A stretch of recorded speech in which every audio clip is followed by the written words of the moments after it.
R self marketing yourself. So നിങ്ങൾ എത്ര feathers കൂട്ടുന്നുള്ള കാര്യം നിങ്ങൾ നോക്കുക. അപ്പോൾ അതാണ് വേണ്ടത്. അപ്പോൾ നിങ്ങളൊരു ഫ്രഷർ അല്ല, 1 year എക്സ്പീരിയൻസ്ഡ് പേഴ്സണായി. അത് കൂടുന്നതനുസരിച്ച് പാക്കേജും കൂടിക്കൊണ്ടിരിക്കും.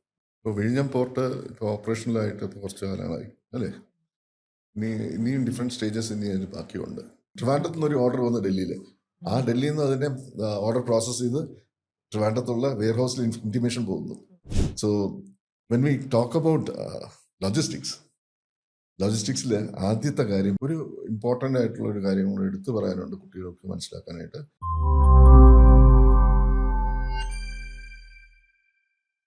Hello viewers, welcome to skills by civilians podcast. ഇന്ന് നമ്മൾ ഇന്ററാക്ട് ചെയ്യാൻ പോകുന്ന topic logistics and supply chain management related ആണ്. അപ്പം ഇതിൽ എന്തൊക്കെയാണ് കരിയർ ഓപ്പർച്യൂണിറ്റീസ്, സ്റ്റുഡൻസിന് ഉള്ള ഡൗട്ട്സ് എന്തൊക്കെയാണ്, ഇതൊക്കെ ക്ലിയർ ചെയ്യാനായിട്ട് ഇന്ന് നമുക്ക് ഗസ്റ്റ് ആയിട്ട് വന്നിരിക്കുന്നത് ഒരു 20 years, more than 20 years Indian military സർവീസിൽ ലോജിസ്റ്റിക്സ് ഡിപ്പാർട്ട്മെന്റിൽ എക്സ്പീരിയൻസ് ഉള്ള ഹരിറാം സാറാണ്. Welcome sir.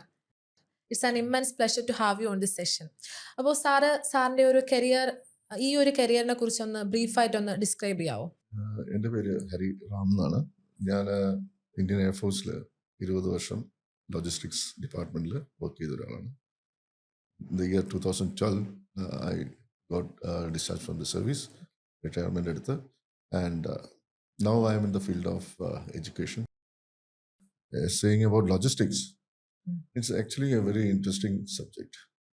ഇത് നോർമലി എല്ലാവർക്കും പെട്ടെന്ന് അറിയാത്തൊരു സബ്ജക്റ്റാണ്. But from long back itself logistics എന്നുള്ളൊരു പ്രോഗ്രാം നടക്കുന്നുണ്ട്. ഇതിൽ ഇൻട്രസ്റ്റിംഗ് ആയിട്ട് കുറേ ആക്ടിവിറ്റീസ് നടക്കുന്നുണ്ട്. ഇതിൻ്റെ അവയർനെസ്, ഇതിനെക്കുറിച്ച് ആൾക്കാർക്ക്, കുട്ടികൾക്ക് ഇതിനെക്കുറിച്ചുള്ള അവയർനെസ് കുറവാണ്. അതാണ് ഇതിലേക്ക് ആരും ഡയറക്റ്റായിട്ട് വരാത്തത്. സോ ഞാൻ എൻ്റെ 20 വർഷത്തെ സർവീസിൽ I could learn many thing ലോജിസ്റ്റിക്സിൻ്റെ ഓരോ ഓപ്പറേഷൻസ്, ഓരോ activities. Saying about logistics and outside logistics എന്ന് പറഞ്ഞാൽ രണ്ടും വ്യത്യാസമാണ്. സർവീസ് ലോജിസ്റ്റിക്സിൽ സർവീസ് ഓറിയൻറ്റഡ് ആയിട്ടുള്ള കാര്യങ്ങളാണ്. അവിടെ മണി അല്ലെങ്കിൽ ഫിനാൻഷ്യൽ ഇൻവോൾവ്മെൻ്റ് ഉണ്ട്, ബട്ട് അത് അത്രയ്ക്ക് ഇമ്പോർട്ടൻസ് കുറവാണ്. ബട്ട് സർവീസ് ആണ് അവിടെ കൂടുതലും വരുന്നത്. But when we come to the other side of that എന്ന് പറഞ്ഞാൽ ബിസിനസ് ലോജിസ്റ്റിക്സ്, പുറത്ത് അത് ബിസിനസ് ലോജിസ്റ്റിക്സ് ആണ്. ബിസിനസ് ലോജിസ്റ്റിക്സിൽ മെയിനായിട്ട് ക്യാഷിൻ്റെ ഇൻവോൾവ്മെൻറ്റ് വരുന്നുണ്ട്, കോസ്റ്റ് സേവിങ് മെഷേഴ്സ് വരുന്നുണ്ട്, എഫിഷ്യൻസി വരുന്നുണ്ട്, കസ്റ്റമർ സർവീസ് ഒക്കെയാണ് വരുന്നത്. അപ്പോൾ അവിടെ കൂടുതലും we need to meet the demands of the customers. അപ്പോൾ അതിനെ ഫോക്കസ് ചെയ്തിട്ടുള്ളതായിരിക്കണം കൂടുതൽ ആക്ടിവിറ്റീസ് നടക്കുക. അപ്പോൾ ഇതിനൊക്കെ ഒന്ന് ഫർണിഷ് ചെയ്തിട്ടുള്ളൊരു, നമ്മൾ കോമൺ ആയിട്ടുള്ള ആക്ടിവിറ്റീസ് തന്നെയാണ് സർവീസിലും ഈ പുറത്ത് നടക്കുന്നത് കേട്ടോ. ആൻഡ് ബിസിനസ് ലോജിസ്റ്റിക്സിൻ്റെ concept was taken from the military. കാരണം അതുപോലെ പണ്ട് കാലങ്ങളിൽ we can say long back war ടൈമിൽ വി യൂസ് ടു മൂവ് എന്ന് പറഞ്ഞാൽ ഒരു ആർമി മൂവ്മെന്റ് എന്ന് പറയുമ്പോൾ ജവാന്മാരും ആംസും അമ്യൂണിഷൻസും ഫുഡും ഷെൽട്ടർ ഇതെല്ലാം ആയിട്ട് അവർ വാർ സോണിലേക്ക് ലോങ് ഡിസ്റ്റൻസസ് ദേ മൂവ് കേട്ടോ. ട്രെയിനിലും ട്രക്കിലൊക്കെ ആയിട്ട് അവർ അങ്ങ് പോയി യുദ്ധത്തിന് അവിടെ ഇവിടെ നിന്ന് കൊണ്ടുപോകുന്ന സാധനങ്ങളൊക്കെ അവിടെ തീർന്നു പോകും കേട്ടോ. കാരണം പിന്നെ തിരിച്ച് നാട്ടിലേക്ക് വരാൻ പറ്റുമോ? പറ്റില്ല. So they acquire all these goods from the local areas. ഫുഡും അമ്യൂണിഷൻസ് ഇതൊക്കെ അവിടെ നിന്ന് ലോക്കലി ദേ അക്വയർ. അപ്പോൾ അവിടെ ആ പർച്ചേസിങ്ങിൻ്റെ ഒരു ടെൻഡൻസി അവിടെ വരുന്നുണ്ട് അല്ലേ. സോ പർച്ചേസിങ് എന്ന് പറയുന്നത് ഒരു one of the important activity of A organisation. ഏറ്റവും കൂടുതൽ ക്യാപിറ്റൽ സ്പെൻഡ് ചെയ്യുന്നത് പർച്ചേസിങ് തന്നെയാണ്. ഏറ്റവും കൂടുതൽ മണി സ്പെൻഡ് ചെയ്യുന്നത് പർച്ചേസിങ്ങിലാണ്. So when we talk about ലോജിസ്റ്റിക്സിൽ ആദ്യത്തെ കാര്യം പർച്ചേസിങ് തന്നെയാണ് വരുന്നത്. എന്ന് പറഞ്ഞാൽ ഒരു കമ്പനിയുടെ ഓപ്പറേഷൻസിൽ റിക്വയർഡ് ആയിട്ടുള്ള മെറ്റീരിയൽസ് പർച്ചേസ് ചെയ്യുക എന്നുള്ളതാണ്. അപ്പോൾ അതിന് നമ്മൾ പറയുന്നത് ഇൻബൗണ്ട് ലോജിസ്റ്റിക്സ് എന്നാണ്. ഇൻബൗണ്ട് എന്ന് പറഞ്ഞാൽ പ്രൊക്യൂർമെൻറ്റ് ലോജിസ്റ്റിക്സ്. അപ്പോൾ അതിനകത്ത് കുറേ ആക്ടിവിറ്റീസ് ഉണ്ട്, ലൈക്ക് ട്രാൻസ്പോർട്ടേഷൻ ഉണ്ട്, പർച്ചേസിംഗ് ഉണ്ട്, മെറ്റീരിയൽ ഹാൻഡ്ലിംഗ് ഉണ്ട്, മൂവിങ് ഓഫ് ഗുഡ്സ് ആണ്. നമ്മുടെ സോഴ്സസ് എന്ന് പറഞ്ഞാൽ നമ്മുടെ സപ്ലയേഴ്സാണ്. നമുക്ക് മെറ്റീരിയൽ സപ്ലൈ ചെയ്യുന്ന ആൾക്കാർ അല്ലേ, വെൻഡേഴ്സ്. അവിടെ നിന്ന് നമ്മുടെ പ്ലാന്റുകളിലേക്ക് സാധനങ്ങൾ എത്തിക്കണം അല്ലേ. ആ മെറ്റീരിയൽസ് റൈറ്റ് ടൈമിൽ, റൈറ്റ് ക്വാളിറ്റിയിൽ, റൈറ്റ് ക്വാണ്ടിറ്റിയിൽ എത്തിയാൽ മാത്രമേ നമ്മുടെ production as per the schedule നടക്കത്തുള്ളൂ അല്ലേ. പ്രൊഡക്ഷൻ്റെ ഒരു ഷെഡ്യൂളും പ്രോഗ്രാമൊക്കെ ഉണ്ടാവില്ലേ. അപ്പോൾ അത് കംപ്ലീറ്റ് ചെയ്യണമെങ്കിൽ these things should reach in time and quality is to be maintained. അപ്പോൾ ഇവിടെയാണ് ലോജിസ്റ്റിക്സിൻ്റെ ഒരു ഇമ്പോർട്ടൻസ് വരുന്നത്. അപ്പം ഇൻബൗണ്ട് ലോജിസ്റ്റിക്സ് എന്ന് ഉദ്ദേശിച്ചത് ഇതാണ്: അക്വയറിംഗ് ഓഫ് ഗുഡ്സ്, അല്ലെങ്കിൽ purchasing of goods, buying of goods, materials. ഇതെല്ലാം നമ്മുടെ പ്ലാന്റുകളിൽ വരുന്നു, പ്ലാന്റിൽ പ്രോസസ്സ് നടക്കുന്നു. ഇവിടെ നടക്കുന്ന main activity conversion of raw materials into goods, അല്ലെങ്കിൽ ഫിനിഷ്ഡ് ഗുഡ്സ് എന്ന് പറയാം, അല്ലെങ്കിൽ ഫൈനൽ ഗുഡ്സ് എന്ന് പറയാം. സോ ഇതിനകത്ത് കുറേ പ്രോസസ്സ് ഉണ്ട്, കുറേ സ്റ്റേജസ് ഉണ്ട്. കൺവേർഷൻ നടക്കുന്നതിന് പല പല സ്ഥലങ്ങളിൽ വെച്ചായിരിക്കും ഇത് നടക്കുന്നത്. ഒരു പ്ലാന്റിൽ നിന്ന് വേറൊരു പ്ലാന്റിലേക്ക്, അടുത്ത പ്ലാന്റിൽ നിന്ന് അടുത്തൊരു പ്ലാന്റിലേക്ക്. ഓരോ പ്രോസസ്സ് നടക്കുന്നു, ഓരോ ആക്ടിവിറ്റീസ് നടക്കുന്നു ഓരോ സ്ഥലങ്ങളിലായിരിക്കും. So again we need to move this semi finished goods from one plant to another plant, അല്ലെങ്കിൽ from one place to another. And at the end of production എന്ന് പറഞ്ഞ ഈ പ്രോസസ്സൊക്കെ കംപ്ലീറ്റ് ചെയ്ത് അതിൻ്റെ കംപ്ലീഷൻ കഴിഞ്ഞാൽ ഫിനിഷ്ഡ് ഗുഡ്സ്, അല്ലെങ്കിൽ final products, അല്ലെങ്കിൽ മെർച്ചൻഡൈസ് ആയി മാറുന്നത്. സോ അവിടെ പാക്കിംഗ് വരുന്നു, എഗെയിൻ ഹാൻഡ്ലിംഗ് വരുന്നു, ട്രാൻസ്പോർട്ടേഷൻ വരുന്നു, ഇതിനെ സ്റ്റോർ ചെയ്യുന്നു. പല പല ലൊക്കേഷനിൽ ഇതിനെ സെമി ഫിനിഷ്ഡ് ഗുഡ്സുകൾ നമ്മൾ സ്റ്റോർ ചെയ്യുന്നു. സോ ഇവിടെയൊക്കെ ലോജിസ്റ്റിക്സ് ആക്ടിവിറ്റീസ് നടക്കുന്നുണ്ട്. ഇതിനെ നമ്മൾ പ്രോസസ് ലോജിസ്റ്റിക്സ് എന്ന് പറയാം, അല്ലെങ്കിൽ പ്രൊഡക്ഷൻ ലോജിസ്റ്റിക്സ് എന്ന് പറയാം.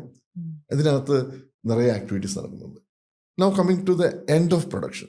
പ്രൊഡക്ഷൻ കംപ്ലീറ്റ് ആയി കഴിഞ്ഞാൽ ഇത് പിന്നെ അവിടെ വെച്ചിട്ടിരിക്കേണ്ട കാര്യമില്ല. It has to reach our consumers. അപ്പോൾ ഡിമാൻഡ്സ് ഉണ്ടാവണം. എന്താണ്? ഈ പ്രോഡക്ട്സിന് ഡിമാൻഡ്സ് ഉണ്ടാവണം. ആ ഡിമാൻഡ്സ് ആണ് നമ്മൾ ഫുൾഫിൽ ചെയ്യുന്നത്. നമ്മൾ അഗെയിൻ ഈ ഫിനിഷ്ഡ് ഗുഡ്സുകളെ നമ്മുടെ കൺസ്യൂമേഴ്സിൻ്റെ അടുത്തേക്ക് എത്തിക്കുക. സോ അവിടെയാണ് ഡിസ്ട്രിബ്യൂഷൻ്റെ ഒരു പ്രോസസ്സ് വരുന്നത്. എന്താണ്? ഇതിനെ നമ്മൾ കമ്പനിയുടെ ഔട്ട് ബൗണ്ട് ലോജിസ്റ്റിക്സ് എന്നും പറയുന്നു. ഔട്ട് ബൗണ്ട് എന്ന് പറയുമ്പോൾ പോകാൻ പറ്റും, അത് ഔട്ട്സൈഡ്. നമ്മുടെ കമ്പനിയിൽ നിന്ന് ദ മെറ്റീരിയൽ ഷുഡ്, അല്ലെങ്കിൽ the finished product should move towards the consumers. മനസ്സിലായില്ലേ? സോ ഇവിടെയാണ് നമ്മൾ ഇതിനെ വേറൊരു പേരും വിളിക്കാം, ഡിസ്ട്രിബ്യൂഷൻ എന്ന് വിളിക്കാം. അണ്ടർസ്റ്റുഡ്? സോ ഇവിടെയും നിറയെ ലോജിസ്റ്റിക്സ് ആക്ടിവിറ്റീസ് നടക്കുന്നു. Like order processing. ഓർഡേഴ്സ് വരണമല്ലോ, ആ വരുന്ന ഓർഡേഴ്സാണ് നമ്മൾ പ്രോസസ്സ് ചെയ്യുന്നത്. പിന്നീട് ഹാൻഡ്ലിംഗ് നടക്കുന്നുണ്ട്, പാക്കിംഗ് നടക്കുന്നുണ്ട്, വെയർ ഹൗസിംഗിൽ സ്റ്റോറേജ് നടക്കുന്നുണ്ട്, ലോഡിങ് അൺലോഡിങ് ഒക്കെ നടക്കുന്നുണ്ട്, ട്രാൻസ്പോർട്ടേഷൻ നടക്കും. ഇതിനകത്ത് ഇൻവോൾവ് ആയിട്ടുള്ള ആൾക്കാരൊക്കെയാണ്? Wholesalers, retailers, distributors, consumers. ഇതിനകത്ത് ഇത്രയും ആൾക്കാർ, ട്രാൻസ്പോർട്ടേഴ്സ്, വെയർ ഹൗസ് കീപ്പേഴ്സ്, സ്റ്റോറേജിനൊക്കെ. സോ ഇത്രയും ആൾക്കാരും ഇത്രയും ആക്ടിവിറ്റീസ് അവിടെ നടക്കുന്നുണ്ട്. അപ്പോൾ ഞാൻ ഇപ്പോൾ ഒരു കമ്പനിക്കകത്ത് നടക്കുന്ന 3 സ്റ്റേജസ് ആണ്. എങ്ങനെയാണ് നമ്മൾ ഒരു വാല്യൂ ഒരു കസ്റ്റമറിന് ഡെലിവർ ചെയ്യണമെന്നുള്ള കാര്യമാണ് പറഞ്ഞത്. 3 സ്റ്റേജസിലാണ് ഇത് നടക്കുന്നത്: ഇൻബൗണ്ട് പ്രോസസ്, പ്രൊഡക്ഷൻ, പിന്നെ ഡിസ്ട്രിബ്യൂഷൻ. ഇതാണ് ലോജിസ്റ്റിക്സ് നടക്കുന്ന കാര്യങ്ങൾ. അപ്പോൾ ഇവിടെ എങ്ങനെ നമ്മൾ ഇതിനെ കോർഡിനേറ്റ് ചെയ്യുന്നു, പ്ലാൻ ചെയ്യുന്നു, എക്സിക്യൂട്ട് ചെയ്യുന്നു, efficiently and effectively how we are doing all this logistics management. Clear ആയില്ലേ? സോ ഇതിനകത്ത് ഇത്രയും ആൾക്കാർ ഇൻവോൾവ് ആവുന്നു, ഇത്രയും കമ്പനികൾ ഇൻവോൾവ് ആവുന്നുണ്ട്, ഏജൻസീസ് ഇഷ്ടംപോലെ, ഇവൻ ഗവൺമെന്റ് ഇസ് ഇൻവോൾവ്. അപ്പോൾ കുറേ ആൾക്കാരുടെ ഒരു സിസ്റ്റമാണത്. ഇപ്പം ഇതിനെല്ലാം കോർഡിനേറ്റ് ചെയ്ത് നടത്തുന്ന പറയുന്നതിനാണ് സപ്ലൈ ചെയിൻ എന്ന് പറയുന്നത്. ചെയിൻ ഓഫ് ആക്ടിവിറ്റീസ് അല്ലേ, ചെയിൻ ഓഫ് ഫങ്ഷൻസ്, പ്രോസസ്സസ്. അപ്പൊ ഇതിനെല്ലാം നമ്മൾ കോർഡിനേറ്റ് ചെയ്യല്ലേ. സോ ദാറ്റ്സ് എ റീസൺ ഇതൊരു ചെയിൻ പോലെ. അതാണ് ഇതിനെ ഒരു സപ്ലൈ ചെയിൻ എന്ന് പറയുന്നത്. ഇതെല്ലാം ഒരാൾക്ക് ചെയ്യാൻ പറ്റുന്ന കാര്യമല്ല, ഇഷ്ടംപോലെ ആൾക്കാർ ഇതിനകത്ത് ഇൻവോൾവ് ആയിട്ട് വരുന്നു. ഒരു പ്രോഡക്റ്റിനെ റോ മെറ്റീരിയൽസിൽ നിന്ന് ഫിനിഷ്ഡ് ഗുഡ്സ് ആക്കി മാറ്റി കൺസ്യൂമറിൻ്റെ അടുത്ത് എത്തിക്കുന്നവരൊക്കെയുള്ള റോളാണ് ലോജിസ്റ്റിക്സിനുള്ളത്. ഒരു കമ്പനിക്ക് ലോജിസ്റ്റിക്സ് എന്ന് പറഞ്ഞാൽ it is A support, logistical support. എന്തൊക്കെ വേണം അതെല്ലാം പ്രൊവൈഡ് ചെയ്യാന്നുള്ളതാണ് ലോജിസ്റ്റിക്സ് ഡിപ്പാർട്ട്മെന്റ്. ഒരു കമ്പനിയുടെ ഒരു ഗ്രോത്തിന് ലോജിസ്റ്റിക്സ് വഹിക്കുന്ന ഒരു കീ റോൾ എന്ന് പറയുമ്പോൾ നോക്കുക, ഇതിനകത്ത് മെയിൻ ആയിട്ട് വരുന്നത് ensuring the timely delivery of goods. ഒരു കൺസ്യൂമർ അല്ലെങ്കിൽ ഒരു കസ്റ്റമർ, കമ്പനിയുടെ കസ്റ്റമറിന് ഒരു കമ്പനിയെ ലൈക്ക് ചെയ്യാനുള്ള മെയിൻ ആസ്പെക്ട് എന്തൊക്കെയാണ്? സമയത്തിന് ഓർഡർ പ്ലേസ് ചെയ്താൽ അവർ പറയുന്ന സമയത്തിനുള്ളിൽ ഡെലിവറി ചെയ്യാന്നുള്ളതാണ്. ഡെലിവറി ചെയ്താൽ മാത്രം പോരാ, അത് without any damages, without any breakages, without any discrepancies എന്ന് പറഞ്ഞാൽ കുറവുകൾ. നമ്മൾ 100 ഓർഡർ ചെയ്താൽ 150 അയക്കാനുള്ളത്, 50 അയക്കാനുള്ളത്. കറക്റ്റായിട്ട് ആ 100 ക്വാണ്ടിറ്റിയും വരും. ആ 100 ക്വാണ്ടിറ്റിയും സർവീസബിൾ കണ്ടീഷനിൽ അവർ പാക്കേജ് തുറക്കുമ്പോൾ അല്ലെങ്കിൽ അവർ കൺസൈൻമെന്റ് തുറക്കുമ്പോൾ അവർക്ക് കിട്ടണം. അപ്പോൾ അത് എൻഷുർ ചെയ്യണം. എങ്ങനെയാണ്? നമ്മുടെ റോഡ് കണ്ടീഷൻസ്, നമ്മുടെ ട്രാൻസ്പോർട്ട് കണ്ടീഷൻസ് ഒക്കെ അറിയാമല്ലോ. അപ്പോൾ we need to ensure proper packing, we need to ensure the best mode of transportation. Transportation. അപ്പോൾ ഇവിടേക്കാണ് നമ്മുടെ എക്സ്പെർട്ടൈസ് വരുന്നത്. ഏത് മോഡ് എടുത്താലായിരിക്കും, ഏത് ട്രാൻസ്പോർട്ടേഷൻ സിസ്റ്റം അല്ലെങ്കിൽ മോഡ് എടുക്കുകയാണെങ്കിലായിരിക്കും നമുക്ക് ഇന്ന സമയത്തിനുള്ളിൽ ഇന്ന എഫിഷ്യൻ്റ് ആയിട്ട് നമുക്ക് ഡെലിവറി ചെയ്യാൻ പറ്റും. അതാണ് മെയിനായിട്ട് നമ്മളിവിടെ ലോജിസ്റ്റിക്സിൽ വരുന്ന കാര്യം. അതാണ് ലോജിസ്റ്റിക്സ് എന്ന് പറഞ്ഞാൽ moving of goods from one place to another. And this one place to another can be from a supplier to a plant to another plant to a wholesaler, wholesaler to a retailer to a consumer. എങ്ങനെയാവാം? So everywhere we required transportation, handling, storage. ഈ produce ചെയ്യുന്ന ഗുഡ്സുകളൊക്കെ immediately ആരെങ്കിലും consume ചെയ്യുന്നുണ്ടോ? ഇല്ല. Produce ചെയ്യുന്ന സ്ഥലവും consume ചെയ്യുന്ന സ്ഥലവും രണ്ടും ഡിഫറെൻ്റ് ആണ്. Both are different. അതാ ഇപ്പോൾ ഡൽഹിയിൽ മാനുഫാക്ചർ ചെയ്യുന്ന ഗുഡ്സ് നമ്മുടെ ട്രിവാൻഡ്രത്ത് നമ്മുടെ അടുത്തുള്ള കടയിലുണ്ട്. So see the difference. അവിടെ ആ ഡിസ്റ്റൻസ് കണ്ടില്ലേ? അപ്പോൾ മാനുഫാക്ചർ ചെയ്യുന്ന ക്വാണ്ടിറ്റിയും കൺസ്യൂം ചെയ്യുന്ന ക്വാണ്ടിറ്റിയും ഡിഫറെൻ്റ് ആണ്. The place of manufacture and the place of consumption is different. The time of manufacture and the time of consumption is different. So there is a huge difference behind. ഇതിനിടയ്ക്കുണ്ട്. So ആ difference ആണ് either നമ്മൾ ട്രാൻസ്പോർട്ടേഷനിലായിരിക്കും അത് ആ goods, അല്ലെങ്കിൽ സ്റ്റോറേജിലായിരിക്കും. So ലോജിസ്റ്റിക്സിൽ മെയിനായിട്ട് വരുന്ന രണ്ട് ആക്ടിവിറ്റീസ് ആണ് നമ്മൾ എടുത്തു പറയാനുള്ളത്: ട്രാൻസ്പോർട്ടേഷനും വെയർ ഹൗസിങ്ങും, സ്റ്റോറേജ്. അപ്പോൾ ഒരു ചെയിൻ ഓഫ് വെയർ ഹൗസസ് ഒരു കമ്പനിക്ക് വേണ്ടി വരും. ഞാൻ ഇന്ന് ഓർഡർ ചെയ്താൽ, നേരത്തെ പറഞ്ഞില്ലേ, ടൈംലി ഡെലിവറി ഓഫ് ഗുഡ്സ്, എത്രയും പെട്ടെന്ന് സാധനങ്ങൾ കൺസ്യൂമറിൻ്റെ അടുത്ത് എത്തിക്കാം. അപ്പോൾ ഡൽഹിയിലുള്ളൊരു സാധനം ഇപ്പം നമ്മൾ പറഞ്ഞ ഉടനെ എത്തുമോ? ഇല്ല. അപ്പോൾ നമുക്ക് ഇവിടെ നിയർ ബൈ ആയിട്ടൊരു വെയർ ഹൗസ് അല്ലെങ്കിൽ ഒരു സ്റ്റോക്ക് ലൊക്കേഷൻ അടുത്തുണ്ടാവണം. ഓർഡർ ചിലപ്പോൾ ഡൽഹിക്കായിരിക്കും പോകണമെങ്കിൽ, പക്ഷേ ഗുഡ്സിൻ്റെ ഡിസ്പാച്ചിങ് അല്ലെങ്കിൽ ഗുഡ്സ് അവിടെ നിന്ന് പാക്ക് ചെയ്ത് പോകുന്നത് എവിടെ നിന്നാണ്? നമ്മുടെ അടുത്തുള്ള ഏതെങ്കിലും ഒരു ഡിസ്ട്രിബ്യൂട്ടറിൻ്റെ അടുത്ത് നിന്നായിരിക്കും. അപ്പോൾ നമ്മുടെ കസ്റ്റമേഴ്സ് ദേ ആർ ഹാപ്പി. ഒരു കസ്റ്റമർ ഹാപ്പി ആവാൻ 3 കാര്യങ്ങളാണ് മെയിനായിട്ടുള്ളത്. ഒന്ന്, ക്വാളിറ്റി, ഗുഡ്സിൻ്റെ ക്വാളിറ്റി. Timely availability. 2, പ്രൈസ്. ഒരു എക്കണോമിക്കൽ പ്രൈസ്, ആർക്കും വാങ്ങാൻ പറ്റുന്ന ഒരു പ്രൈസ് ആയിരിക്കണം. 3, അവൈലബിലിറ്റി ഓഫ് ഗുഡ്സ്. എന്താണ്? പ്രോഡക്റ്റിൻ്റെ അവൈലബിലിറ്റി. മാർക്കറ്റിൽ പ്രോഡക്റ്റ് അവൈലബിൾ ആയിരിക്കണം. ഈ 3 കാര്യങ്ങളുണ്ടെങ്കിൽ നമ്മുടെ കസ്റ്റമർ ഹാപ്പിയാണ്, സാറ്റിസ്ഫൈഡ് ആണ്. അവരുടെ ഓർഡേഴ്സ് ഇമ്മീഡിയറ്റ്ലി നമുക്ക് ക്ലിയർ ചെയ്യാൻ പറ്റുന്നു അല്ലെങ്കിൽ ഫുൾഫിൽ ചെയ്യാൻ പറ്റുന്നു. സോ ലോജിസ്റ്റിക്സ് എന്താണെന്നുള്ളൊരു ഒരു കോമൺ ആയിട്ടുള്ള ഒരു ഇൻഡിവിജ്വലിന് അറിയാത്തൊരാളിന് ഇപ്പോൾ ഒരു ഐഡിയ കിട്ടുകയാണ്. അപ്പോൾ ഇപ്പം നമ്മൾ പറഞ്ഞപ്പോൾ തന്നെ ഡിസ്കസ് ചെയ്തപ്പോൾ ഇപ്പം ഇൻബൗണ്ട് എന്നുള്ളൊരു ടേം വന്നു, ഔട്ട് ബൗണ്ട്, അതുപോലെ പ്രൊഡക്ഷൻ ലോജിസ്റ്റിക്സ്. അപ്പം ഇനി ഡിഫറെന്റ് ടൈപ്സ് ഓഫ് ലോജിസ്റ്റിക്സ് വേറെ ഉണ്ടെങ്കിൽ അപ്പം അതിനെക്കുറിച്ച് ലോജിസ്റ്റിക്സ് ആക്ടിവിറ്റീസ് വേറെയും കുറേയുണ്ട്. എല്ലാത്തിനും നമ്മൾ കോമൺലി ഒരു പേര് യൂസ് ചെയ്യുന്നുള്ളൂ.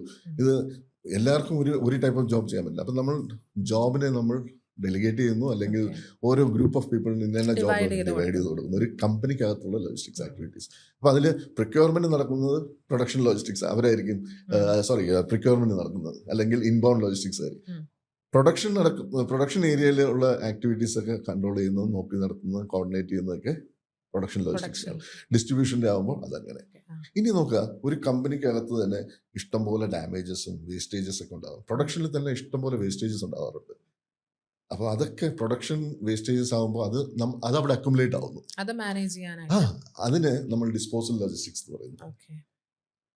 പ്രൊഡക്ഷൻ ഇടയ്ക്കുള്ള വേസ്റ്റേജസ്, അല്ലെങ്കിൽ കയ്യിൽ നിന്ന് വീണ് പൊട്ടുക, അല്ലെങ്കിൽ ഡാമേജ് ആവുക, റിട്ടേൺ ആവുക, ബ്രോക്കൺ ഐറ്റംസ് ഒക്കെ കടയിൽ നിന്ന് റിട്ടേൺസ് വരുന്നില്ലേ, അപ്പോൾ അതിനെയൊക്കെ ഡിസ്പോസ് ചെയ്യുക. സോ അതിന് കുറച്ച് ആൾക്കാർ ഉണ്ട്. സോ അവരുടെ മെയിൻ ആക്ടിവിറ്റി ഡിസ്പോസലാണ്. എങ്ങനെ ഡിസ്പോസ് ചെയ്യാന്ന് പറഞ്ഞാൽ, ഇപ്പം നോക്കുക, നമുക്ക് ആറ്റിൽ കളയുക അല്ലെങ്കിൽ കുഴിച്ചിടുക, അങ്ങനെയല്ലല്ലോ. ഇലക്ട്രോണിക് ഗുഡ്സ് അങ്ങനെ ചെയ്യാൻ പറ്റുമോ? സോ അതിനൊക്കെ ഓരോന്നായിട്ടുള്ള, ചിലതൊക്കെ റീസൈക്കിൾ ചെയ്യാൻ പറ്റുന്നു, ചിലതൊക്കെ റീയൂസ് ചെയ്യാൻ പറ്റുന്നു, ചില ഐറ്റംസ് ഒക്കെ നമുക്ക് എന്താ പറയുക, റീമാനുഫാക്ചർ ചെയ്യാൻ പറ്റുന്നു. അങ്ങനെ പല ടേംസിൽ നമുക്ക് ഇതിനൊക്കെ ചെയ്യാൻ പറ്റും. അപ്പോൾ ഇത് പിന്നെ ഡിസ്മാൻറ്റിൽ ചെയ്യാൻ പറ്റുന്നു എന്ന് പറഞ്ഞാൽ അതിനെ പൊടിച്ച്, നമ്മുടെ ലോക്കലി പറയുകയാണെങ്കിൽ നമ്മുടെ ഈ ആക്രിക്കാരൊക്കെ ഇല്ലേ, സാധനങ്ങൾ എടുത്തോണ്ട് അവരെന്താ ചെയ്യുക, അവർ നമ്മുടെ നിന്ന് കളക്ട് ചെയ്തിട്ട് പോയിട്ട് എന്താ ചെയ്യുന്നത്, അവർ അതിനെ സോർട്ട് ഔട്ട് ചെയ്തിട്ട് മെറ്റൽസിനെ സെപ്പറേറ്റ്, പേപ്പറിനെ സെപ്പറേറ്റ്, അങ്ങനെ സെപ്പറേറ്റ് ചെയ്തിട്ട് അതിനെ കമ്പനികൾക്ക്, റീസൈക്ലിംഗ് കമ്പനികൾക്ക് അയച്ചു കൊടുക്കുക ചെയ്യുന്നത്. അവരതിനെ റീപ്രോസസ് ചെയ്ത് പുതിയ പുതിയ പ്ലാസ്റ്റിക്സിൻ്റെ പ്രോഡക്ട്സ് ഒക്കെ ആയിട്ട് മാർക്കറ്റിൽ പിന്നെയും അത് തിരിച്ചു വരുന്നു. സോ ഇതും ഒരു ഗ്രീൻ ലോജിസ്റ്റിക്സ് എന്ന് വേണമെങ്കിലും പറയാം. കാരണം ഇതിൽ എൻവയറമെന്റൽ ഹെസാർഡ്സ് ഒന്നും വരുന്നില്ല. നമുക്ക് മാക്സിമം റീയൂസിങ് വരുന്നു, മാക്സിമം റീസൈക്ലിംഗ് നടക്കുന്നു. സോ ഇതും എല്ലാം ഹാൻഡിൽ ചെയ്യുന്നത് ഡിസ്പോസൽ ലോജിസ്റ്റിക്സ് ആണ്. ഇനി അതുപോലെ റിവേഴ്സ് ലോജിസ്റ്റിക്സ് ഉണ്ട്. എന്താണ് റിവേഴ്സ്? ഓൺവേർഡ് ലോജിസ്റ്റിക്സ് എന്ന് പറയുമ്പോൾ പ്രൊഡക്ഷനിൽ നിന്ന് കൺസ്യൂമറിലേക്ക് പോകുന്നതാണ്. അതിന് ഓൺവേർഡ് നമ്മുടെ അപ്സ്ട്രീം ലോജിസ്റ്റിക്സിൽ നിന്ന് ഡൗൺ സ്ട്രീമിലേക്ക് പോകുന്നതാണ്. അപ്സ്ട്രീം എന്ന് പറഞ്ഞാൽ പ്രൊഡക്ഷൻ അല്ലെങ്കിൽ സപ്ലയർ എൻഡിൽ നിന്ന് കൺസ്യൂമർ എൻഡിലേക്ക് പോകുന്നത്. അതിനെയാണ് ഓൺവേർഡ് ലോജിസ്റ്റിക്സ് എന്ന് പറയുന്നത്. റിവേഴ്സ് എന്ന് പറയുമ്പോൾ തിരിച്ച്, വൺസ് ഒരു മെറ്റീരിയലോ ഒരു ഗുഡ്സോ ഒരു പ്രോഡക്റ്റോ വെൻ ഇറ്റ് റീച്ചസ് ദ കൺസ്യൂമറിന് അത് തിരിച്ച് മാനുഫാക്ചറിലേക്ക് വരുന്ന സാഹചര്യങ്ങളുണ്ട്. കൺസ്യൂമറിൽ നിന്ന് തിരിച്ച് മാനുഫാക്ചർ. അപ്പം ഈ പ്രോസസ് എല്ലാം ഇത് തന്നെ ചെയ്യണം. ട്രാൻസ്പോർട്ടേഷൻ ചെയ്യണം, വെയർ ഹൗസിങ് ചെയ്യണം, ഹാൻഡ്ലിങ് ചെയ്യണം, പാക്കിംഗ് ചെയ്യണം. തിരിച്ചു കൊണ്ടുവരാനും പാക്കൊക്കെ ചെയ്താലേ കൊണ്ടുവരാൻ പറ്റുള്ളൂ. സോ എല്ലാ ആക്ടിവിറ്റീസ് ഓൺവേർഡിൽ ചെയ്യുന്ന ഇതേ ആക്ടിവിറ്റീസ് നമ്മൾ റിവേഴ്സിൽ ചെയ്യണം. അപ്പോൾ ഇതും ഒരു ഹെക്ടിക് ആയിട്ടുള്ള ഒരു ജോബാണ്. ഇതിനും പ്രോപ്പർ ആയിട്ടുള്ള കോർഡിനേഷനും പ്ലാനിങ്ങും എക്സിക്യൂഷനും ഒക്കെ വേണം. അപ്പോൾ അതിനൊരു സെപ്പറേറ്റ് ടീമായിരിക്കും അത് ലീഡ് ചെയ്യുക. കാരണം രണ്ടും കൂടെ നമുക്ക് ക്ലബ് ചെയ്യാൻ പറ്റത്തില്ല. ക്ലബ്ബ് ചെയ്താൽ എഫിഷ്യൻസി ഉണ്ട്. ഫോർ എക്സാമ്പിൾ, ഞാൻ നിങ്ങൾക്ക് ഒരു എക്സാമ്പിൾ എടുത്തത്, നിങ്ങൾ വീടുകളിൽ ഗ്യാസ് സിലിണ്ടർ യൂസ് ചെയ്യുന്നുണ്ട് അല്ലേ? ഗ്യാസ് സിലിണ്ടർ എന്ന് പറഞ്ഞാൽ നമ്മൾ അതിനകത്ത് പ്രോഡക്റ്റ് എന്താണ്? LPG അല്ലേ? Liquefied petroleum gas. ആ സിലിണ്ടറിനകത്തുള്ള ഗ്യാസ് ആണല്ലോ നമ്മൾ യൂസ് ചെയ്യുന്നത്. അല്ലെങ്കിൽ സിലിണ്ടർ അല്ലല്ലോ യൂസ് ചെയ്യുന്നത്. സിലിണ്ടർ ഫിറ്റ് ചെയ്യുന്നു, അതിൽ നിന്നുള്ള ഗ്യാസ് ആണ് യൂസ് ചെയ്യുന്നത്. When the gas is empty എന്താ ചെയ്യുക? നമ്മൾ ബുക്ക് ചെയ്യുന്നു. ആർക്ക്? ഏജൻസിക്ക് ബുക്ക് ചെയ്യുന്നു. അപ്പം ഏജൻസിക്കാരെ അത് റിഫിൽ ചെയ്യാനായിട്ട് തിരിച്ച് ഒരു പുതിയ സിലിണ്ടർ കൊണ്ടുവരുന്നു. ഈ സിലിണ്ടർ എടുത്തുകൊണ്ട് പോകുന്നു, തിരിച്ച്. അപ്പോൾ ഇവിടെ രണ്ട് ആക്ടിവിറ്റീസ് നടന്നു. ഓൺവേർഡ് ഡെലിവറി വന്നിട്ട് ഓൺവേർഡ് ഡിസ്ട്രിബ്യൂഷൻ നടന്നു, റിവേഴ്സും നടക്കുന്നു, തിരിച്ചെടുത്തുകൊണ്ട് പോകുന്നു. അപ്പോൾ ഇവിടെ നമ്മൾ മനസ്സിലാക്കേണ്ട ഒരു കാര്യം, റിവേഴ്സ് ലോജിസ്റ്റിക്സ് എന്ന് പറഞ്ഞാൽ കമ്പനിക്ക് ബേർഡനാണ്, കമ്പനിക്ക് എക്സ്പെൻഡിച്ചർ വരുന്നു. ഓൺവേർഡ് ലോജിസ്റ്റിക്സ് നമ്മുടെ നിന്ന് കാശ് വാങ്ങാം. ഏത് ഹാൻഡ്ലിങ്ങിന് അല്ലെങ്കിൽ ട്രാൻസ്പോർട്ടേഷൻ്റെ ചാർജസ് അവർക്ക് വാങ്ങാം. ഗ്യാസ് കൊണ്ടുവെക്കുന്നതിന് നമ്മൾ അഡീഷണൽ പൈസ കൊടുക്കുന്നുണ്ട് അല്ലേ? പക്ഷെ തിരിച്ചെടുത്തോണ്ട് പോകാൻ ആരെങ്കിലും പൈസ കൊടുക്കുന്നുണ്ടോ? ഇല്ല. അപ്പോൾ അങ്ങനെ വരുമ്പോൾ കമ്പനി അത് ബേൺ ചെയ്യണം, കമ്പനി അത് ബിയർ ചെയ്യണം. അപ്പോൾ ഇങ്ങനെ രണ്ടും കൂടെ ക്ലബ്ബ് ചെയ്യുകയാണെങ്കിൽ അവർക്കത് എഫിഷ്യൻസി വരുന്നു. ഒരേ ട്രിപ്പിൽ തന്നെ രണ്ട് ആക്ടിവിറ്റീസ് അത് നടക്കുന്നു. Now coming back again to reverse logistics. അപ്പോൾ ഇതിനകത്ത് റീഫില്ലിംഗ് ആണ് നടക്കുന്നത്. ഈ ഒരു പ്രോസസ്സിന് എന്താ പറയുന്നത്? റീഫില്ലിംഗ് അല്ലേ നടക്കുന്നത്. സിലിണ്ടർ സെയിം തന്നെ തിരിച്ചു വരും, പക്ഷെ അതിനകത്ത് കമ്പനി പോയിട്ടത് റീഫിൽ ആവുന്നു. പ്രഷറിൽ അഗെയിൻ അത് ഫില്ല് ചെയ്തിട്ടാണ്, ചെറിയ മെയിൻ്റെനൻസ് ഒക്കെ ചെയ്തിട്ടായിരിക്കും അത് തിരിച്ച് നമ്മുടെ കയ്യിൽ വരുന്നത്. സോ ഇതാണ് ഒരു ഗ്യാസ് സിലിണ്ടറിൽ നടക്കുന്നത്. അല്ലെങ്കിൽ വലിയ വലിയ ബോട്ടിൽ 25 ലിറ്റേഴ്സിൻ്റെ ക്യാൻ, വാട്ടർ ക്യാൻ ഒക്കെ ഇല്ലേ കമ്പനികൾ, നമ്മൾ വെള്ളം കുടിക്കുന്നുണ്ട്. അപ്പോൾ അതും സെയിം പ്രോസസ്സ് തന്നെ. ഇത് കൊണ്ടുപോയിട്ട് അവർ എടുത്തുകൊണ്ട് പോകുന്നു, ക്യാൻ ക്ലീൻ ചെയ്തിട്ട് റീഫിൽ ചെയ്ത് തിരിച്ച് സീലൊക്കെ ചെയ്ത് തിരിച്ചു വരുന്നു. സോ ഇതാണ് റിവേഴ്സ് ലോജിസ്റ്റിക്. ഇതല്ലാതെ നമ്മൾ ഗുഡ്സ് എക്സ്ചേഞ്ച് ചെയ്യുന്നു. ഇപ്പോൾ ഓണം സീസണൊക്കെ വരുമ്പോൾ എന്താണ്, നമ്മൾ പഴയ TV കൊടുത്ത് പുതിയ TV വാങ്ങുന്നു. അപ്പോൾ ഏജൻസിയിൽ ഈ TVയും ഫ്രിഡ്ജും വാഷിംഗ് മെഷീനൊക്കെ അങ്ങ് നിറയും. ഏത് പഴയ സാധനങ്ങൾ. അതിൽ ചിലത് സർവീസബിൾ ആയിരിക്കും, ചിലത് ഡാമേജ്ഡ് ആയിരിക്കും. പക്ഷെ നമുക്കൊരു മാർക്കറ്റിംഗ് പോയിന്റ് ഓഫ് വ്യൂ വെച്ച് നോക്കുമ്പോൾ നമ്മുടെ ഒരു സെയിൽസ് അവിടെ നടക്കുന്നു അല്ലേ? അപ്പോൾ ഈ എക്സ്ചേഞ്ച്ഡ് ഗുഡ്സ് തിരിച്ച് കമ്പനിക്കാരെടുക്കുകയാണ്. ഈ ഏജൻസീസ് നിന്നൊക്കെ അവർ കളക്ട് ചെയ്തിട്ട് ഒരു വെയർ ഹൗസിൽ കൊണ്ടുപോയി അവിടെ എന്താ ചെയ്യുന്നത്? ഡാമേജ് ആയിട്ട് അവിടെ എഗെയിൻ ഡിസ്മാൻഡലിംഗ് ആണ്. നേരത്തെ പറഞ്ഞില്ലേ, ആക്രിക്കാർ ചെയ്യുന്ന പോലത്തെ സോർട്ടിങ് അവിടെ നടക്കും. സോ ഇതിൽ നിന്നൊക്കെ നമുക്ക് റവന്യൂ ജനറേറ്റ് ചെയ്യാം. കമ്പനിക്ക് മാക്സിമം റവന്യൂ ഇവിടെ ജനറേറ്റ് ചെയ്യാൻ പറ്റുന്നു. സോ റിവേഴ്സ് ലോജിസ്റ്റിക്സ് എന്ന് പറയുന്ന ഒരു ആക്ടിവിറ്റി ഇതും ഓൾമോസ്റ്റ് സെയിം തന്നെയാണ്. ഓൺവേർഡിൽ നടക്കുന്ന എല്ലാ കാര്യങ്ങളും റിവേഴ്സിൽ നടക്കും. അപ്പോൾ ഇത് ഇങ്ങനെ കുറേ. പിന്നെ third party logistics, fourth party logistics. Third party എന്ന് പറയുമ്പോൾ നമ്മളിപ്പം ട്രാൻസ്പോർട്ടേഷൻ ഒരു ആക്ടിവിറ്റിയാണ്, ഒഴിവാക്കാൻ പറ്റാത്തൊരു സംഭവമാണ്. വെയർ ഹൗസിങ്, സ്റ്റോറേജ് എന്ന് പറയുന്ന സംഭവം നമുക്ക് ഒഴിവാക്കാൻ പറ്റാത്തതാണ്. സോ ഇതെല്ലാം ഒരു കമ്പനി ബിയർ ചെയ്യണമെങ്കിൽ കമ്പനി സ്വന്തമായിട്ടൊരു ബിൽഡിംഗ് കെട്ടണം, അല്ലെങ്കിൽ വെഹിക്കിൾസ് വാങ്ങി വെക്കണം. ഒരു 10-15 ട്രാൻസ്പോർട്ട് നമ്മൾ ട്രക്കുകളൊക്കെ വാങ്ങി വെച്ചിട്ട് അതിൻ്റെ മെയിൻ്റനൻസ്, അതിൻ്റെ സർവീസിങ്ങും കാര്യങ്ങളൊക്കെ നോക്കുമ്പോൾ അത് അഡീഷണൽ ബേർഡൻ. നമ്മുടെ കോർ ആക്ടിവിറ്റീസിൽ കോൺസെൻട്രേഷൻ മാറിപ്പോകും. നമ്മൾ കൂടുതൽ ഇതിലേക്ക് ട്രാൻസ്പോർട്ടേഷനിലേക്ക് ശ്രദ്ധ വരും.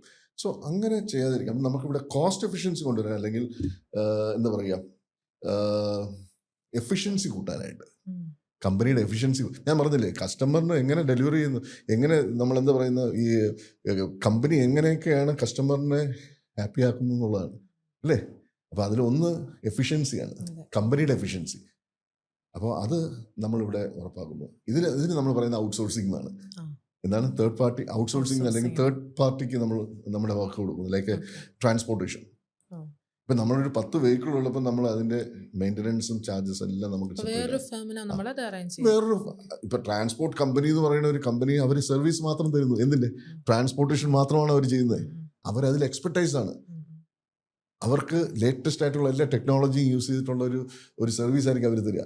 സോ ഇവിടെ നമ്മുടെ പ്രശ്നം എന്താണെന്ന് പറഞ്ഞാൽ we need to identify them. ഇഷ്ടംപോലെ ട്രാൻസ്പോർട്ട് കമ്പനി നമ്മുടെ ഇതാണ് ചുറ്റിലുണ്ട്. ബെറ്റർ അപ്പൊ എന്നുള്ളത്. ഇതിൽ ആരായിരിക്കും നമുക്ക് ഏറ്റവും ബെസ്റ്റ് സർവീസ് തരിക? ഏറ്റവും ബെസ്റ്റ് സർവീസ് ചെയ്യുന്നത് അത് ഇൻഡയറക്ട്ലി എവിടെയാണ് പോയി നിൽക്കുന്നത്? നമ്മുടെ കസ്റ്റമേഴ്സ് വിൽ ബി ഹാപ്പി അല്ലേ?